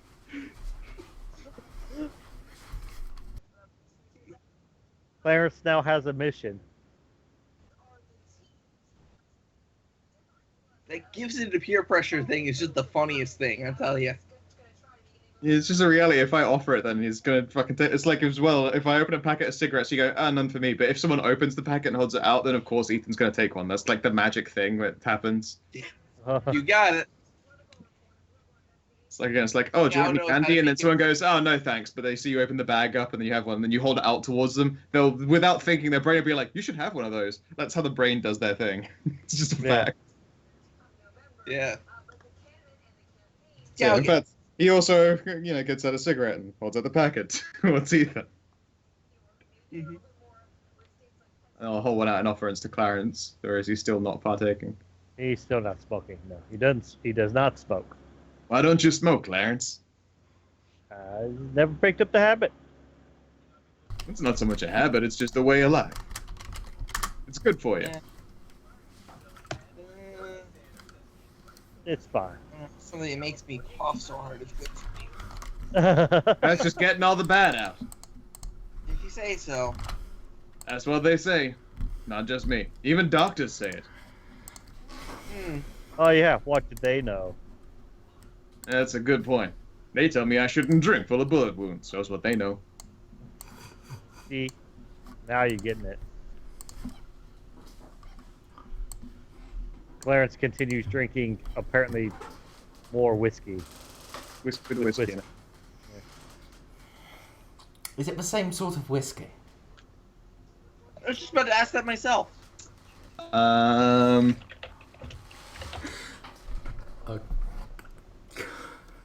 Yes, he's not a savage. Okay, good. You literally see him pour a whiskey out into a glass, like with the bottle, but then for the whiskey in it, he does it in a measure. Like just for the showmanship. 2 different whiskeys. Yeah.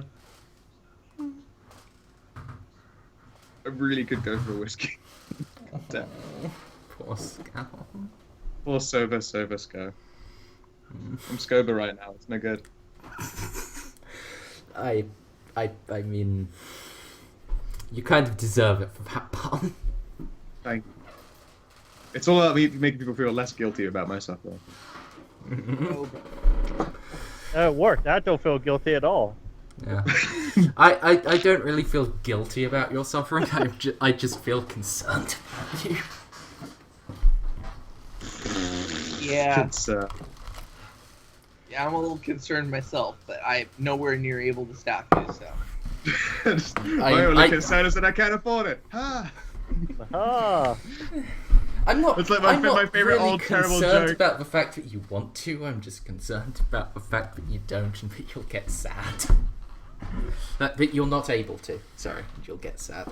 Exactly. Oh, it just reminds me of my favorite fucking awful joke. It's like, I used to have a cocaine problem. I couldn't afford it. Ha! Like, fucking such a shit joke. But it got me every time. It sounds like something a Joker would say. Yeah. I think that was in part sarcastic. Yeah. It was. So yeah, you drink, and I love that gun is already becoming canon in the story as well. That's fantastic. I mean, Very- Clarence is rapidly running out of time. Is he? Hey, Oh, sorry, Clarence. No, not Clarence. God damn it! I've done it again. No. Why was there You've too it's many- been the buck has been two passed. Caleb characters is once again in the clear. Yes, Caleb is rapidly running out. It's true. It's true. We both. Let's face it. All three of us are. If Jacob doesn't show up soon. It's absolutely. Yeah. Caleb's going to explode into a vuvuzela, and you other two are going to get your brains scooped out. Right, Yeah, you- very yes. like- Why would you do it with a cube? Because a cube would hurt more.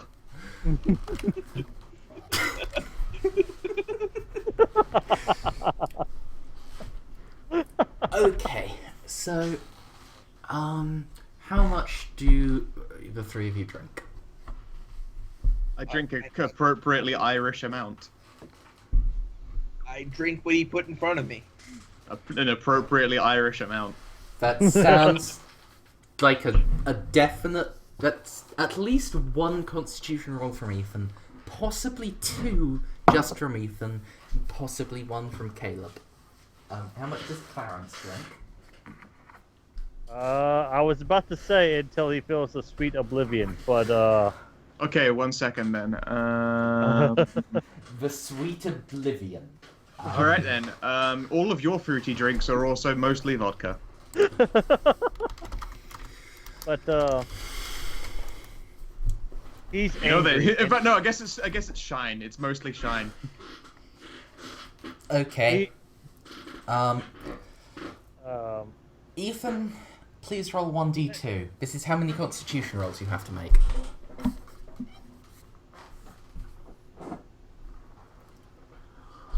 Yes. Hooray! Okay, was Look, that see boys learning.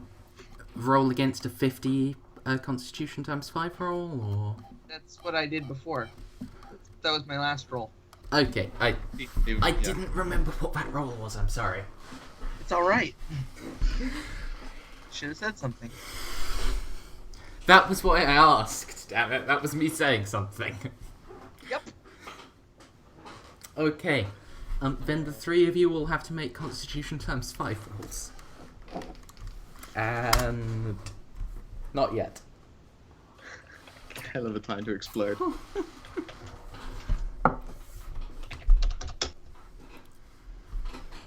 Caleb's fine.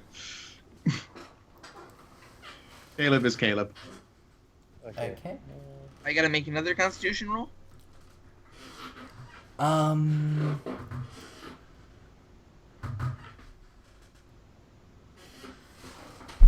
Sorry. Rob, you Sorry, have not I rolled messed up. properly.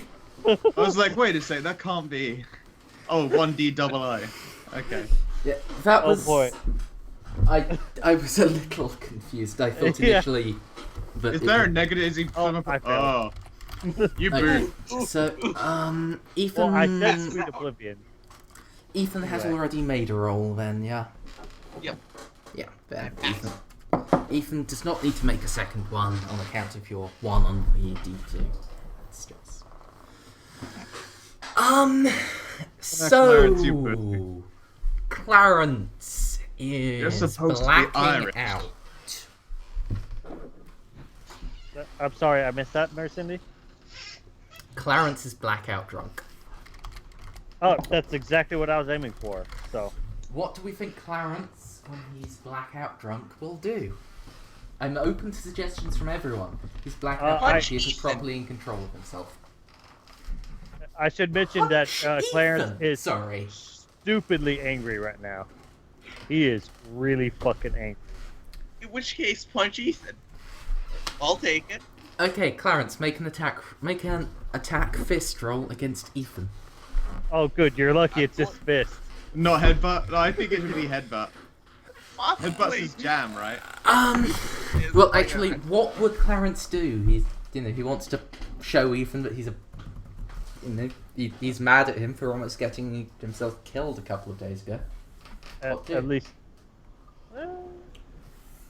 Or, something else that is appropriate for what he is about to do. I mean, he's about to just smack Ethan's face in. Yeah, he's. I'll leave the he's motivation up to you. He is You'll try. I'll do 2/3 dodge because I'm drunk. Well, let's see if I can. You know what? He's in there. Yeah, He's in it to win it. I have no idea what. And I don't dodge 2/3. Yeah. Dance, my prettiest dance. You're full of moonshine, and he's full of whiskey. What's the damage? It doesn't actually say what that is. 1d3 plus Three damage plus bonus. Plus damage, yeah. Do you have your damage bonus recorded on your character sheet, Rob? Wouldn't this be a D4? Yeah, it's a D. Yeah, plus. Then 1d3 plus 1d4. Yeah. 5. Wham! I can take it. Good thing you got a 10 con. Oh. Let me see. What else? What else would he do? He's definitely making. Oh, thank God he doesn't have a gun on him. Oh god. What would he do if he had a gun on him? He would probably start shooting the inside of the building. No, he wouldn't. I think that Caleb would stop that pretty Yeah. quickly. The The moment anyone does any gun reaching in a bar where he's serving, they promptly find themselves with their lips wrapped around around the nozzle of a submachine gun, seriously reevaluating life. Well, yeah, that would sober him up real quick. But, well, not when I say shoot, I'd not like on purpose. He'd probably be drunkenly like, look at my gun. Yeah, no. I think even then it'd be Yeah. that's gonna be like Barman 101. Don't let anyone pull a gun for any reason. Yeah, yeah. Also, it's like a long rifle, so you would like. They'll have plenty of time. Yeah, that would be like Clarence goes out to his car, gets it, comes back in. Look at this. Look at this. It's so cool, isn't it? Help! I locked my gun in my boot.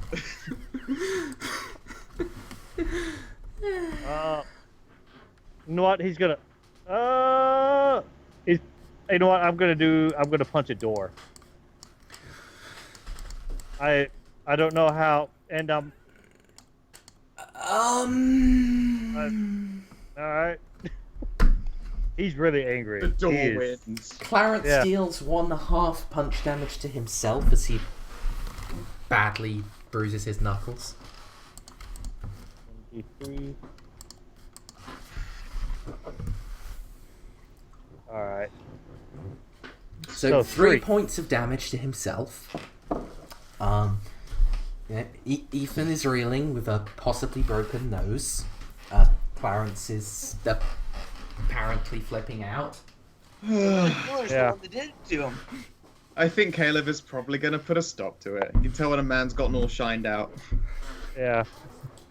He's well, that's part of the whole cube thing. It was Yeah. he's quite very angry about the cube thing. But of course, against a drunk, you don't have to fight hard, you just have to fight smart. He'll do the point over the shoulder thing to Clarence and then just fucking fuck him. Yeah. Okay. just not even counts as an attack. Assuming you fall for it, I'm like, hey, what's that over your shoulder? Oh. Last talk. What's that over there? Pop. Back there. Down here. Clarence has a nice long sleep now. Yeah. Ooh. Good roll. Thank you. I'm very good at hey, like, what's that? It's a well-grown skill about drunks. Actually, I'm tempted. No, I'm not. Yeah, I just let it hit. We can try and Like, do I it. myself, not Clarence. He's drunk and very belligerent. So he probably didn't even have to look a point. He was probably still punching the door, trying to get out. He was just angry at the door then. Open up! Open. What is this door not opening? This is a window. So Clarence is having a nice nap. Ethan may or may not have a broken nose. Caleb still has an hour or two on shift. What do? I don't know, put them both on their respective chairs and continue on shift. This is just another day. Usually I don't see punch-ups happen in the the Twilight Silver Lodge, whatever the fuck. Okay. Yeah. At some point, It's nerds. you You would, don't see nerds getting a punch-up. yeah. At some point, you would see Carl Stanford slip in and just lean over the pair of them. I do not mind abusing my character, as you can tell. Yeah, that's a bit weird. Not gonna lie.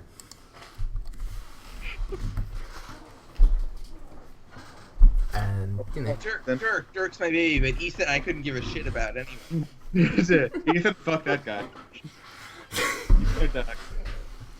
Ethan's doomed just by being a Call of Cthulhu character. I don't care what happens to him. That's true. Aw. You can't get too attached to a Call of Cthulhu character because you know what happens to them is usually going to be horrible, terrible things. Yeah, Yeah. that's true. As I'm much just as waiting. I love Ethan, I don't really. I can't get too attached.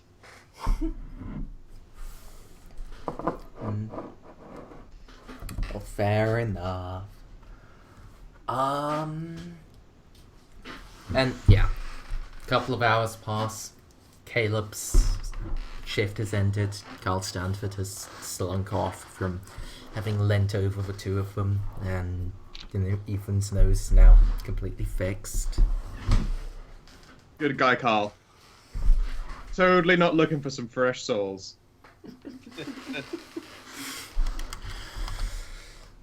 Caleb is as nice as always to Carl because he's just a dude and it's a bar.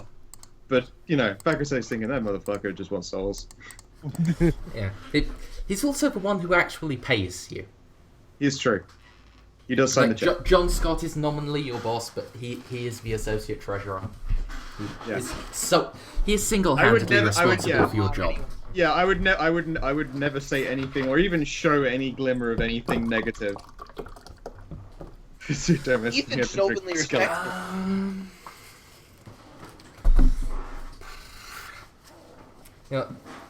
He may actually have, after he healed Ethan's nose, have looked up at Caleb with that sort of, look, you want it? Salute. Do you want it? Salute. No, salute with a glass. I'm good. Aw. I think I've actually come away with 0 injuries, so we're all good. Yeah, I came away with 0 injuries and recovered at the start of the session. I surprised even myself. Mm. It's a good day. In fact, I think it's because Ethan wasn't allowed to carry a gun for a portion of it. Okay then. And yeah, when Caleb's shift comes to an end with Mm. Everyone else either unconscious or very drunk. What do you do? Do you just join in with like whoever's now taking over the bar serving you myriad of drinks? I think I'd probably just tuck a couple of dollars into a pocket and then just gonna go home for the night. Okay, what do you do about the other two? I just, as I said, I put a couple of dollars in each of their pockets so they can get a ride home or something, and then just leave, just leave them to it. They'll be fine. Okay. Good luck to the two of them. Ethan, Guys, I do have a Clarence, You're getting both by roll cubes. a luck, please. Oh, Oh dear. Time for a coin flip. Well, Coins traditionally flip. it's a special flip. It landed on heads twice. You did that bounce thing on the table, and you know it landed on heads both times when it bounced. The two of you are very drunk, but you are vaguely aware of being prodded into taxis by Carl Stanford, just muttering about Why? you shouldn't pass out in the middle of the bar. And, your friend was very irresponsible, not calling a taxi himself. He shouldn't have to deal with this. He's bloody important. And then the taxi driver pulls away and goes, "Yeah, where shall I take him to, see?" Like, dun, dun, dun. And both of you, when you're very drunk, states, please roll 1/2 spot. Oh boy. No.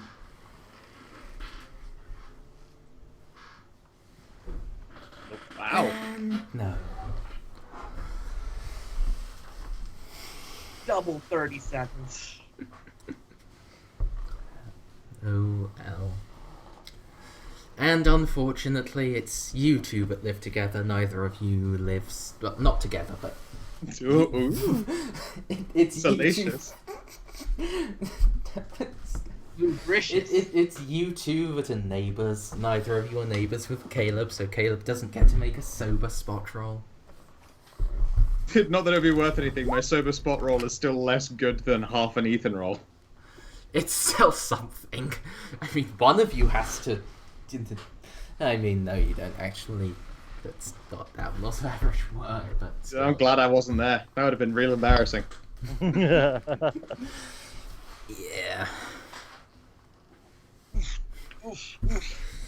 So Caleb is just immediately asleep in his bed.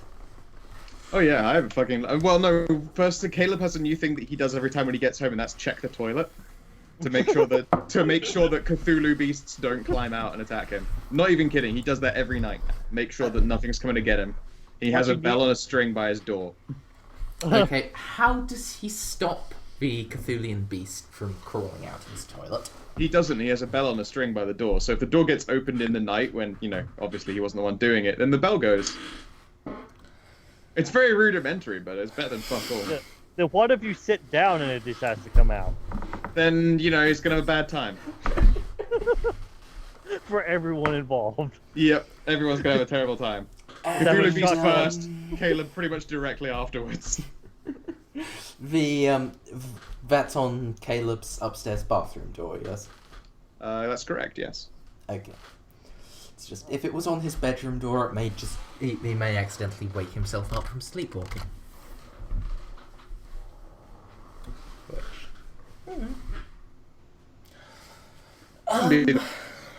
In that case, I think we can bring this session to a close. Yep. Have you all enjoyed yourselves? Of course, absolutely. Yes. Yeah. Good. Good. Right. I'm going to stop the recording now. We can deal with sanity changes and experience checks. I won't stop the stream. Stray, you can come and still snark at us all. So, thank you, everyone on YouTube. If any of you have even made it this far, I'm very impressed. Those are long videos you have to watch. Yeah, well played. really. Yeah, these are some long videos you have to watch, Jake. Not this one though. This one's cool. Go and check out Scow's YouTube.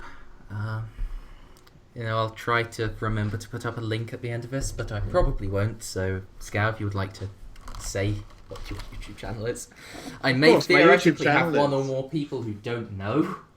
Yeah, fair. My YouTube channel is youtube.com/DH some kind of wizard. As for what kind of wizard I am, yeah, it's usually Smuttomancer. In general, it's the kind of wizard your mother warned you about. And I also have a Twitch channel where stuff happens live, and then it should go to YouTube, but there have been times where I've forgotten and then it's timed out of Twitch. So, go there first. Twitch.tv/some kind of wizard. Rip session 4 of Urban Yeah. Arcana. Yep, sad face. Okay.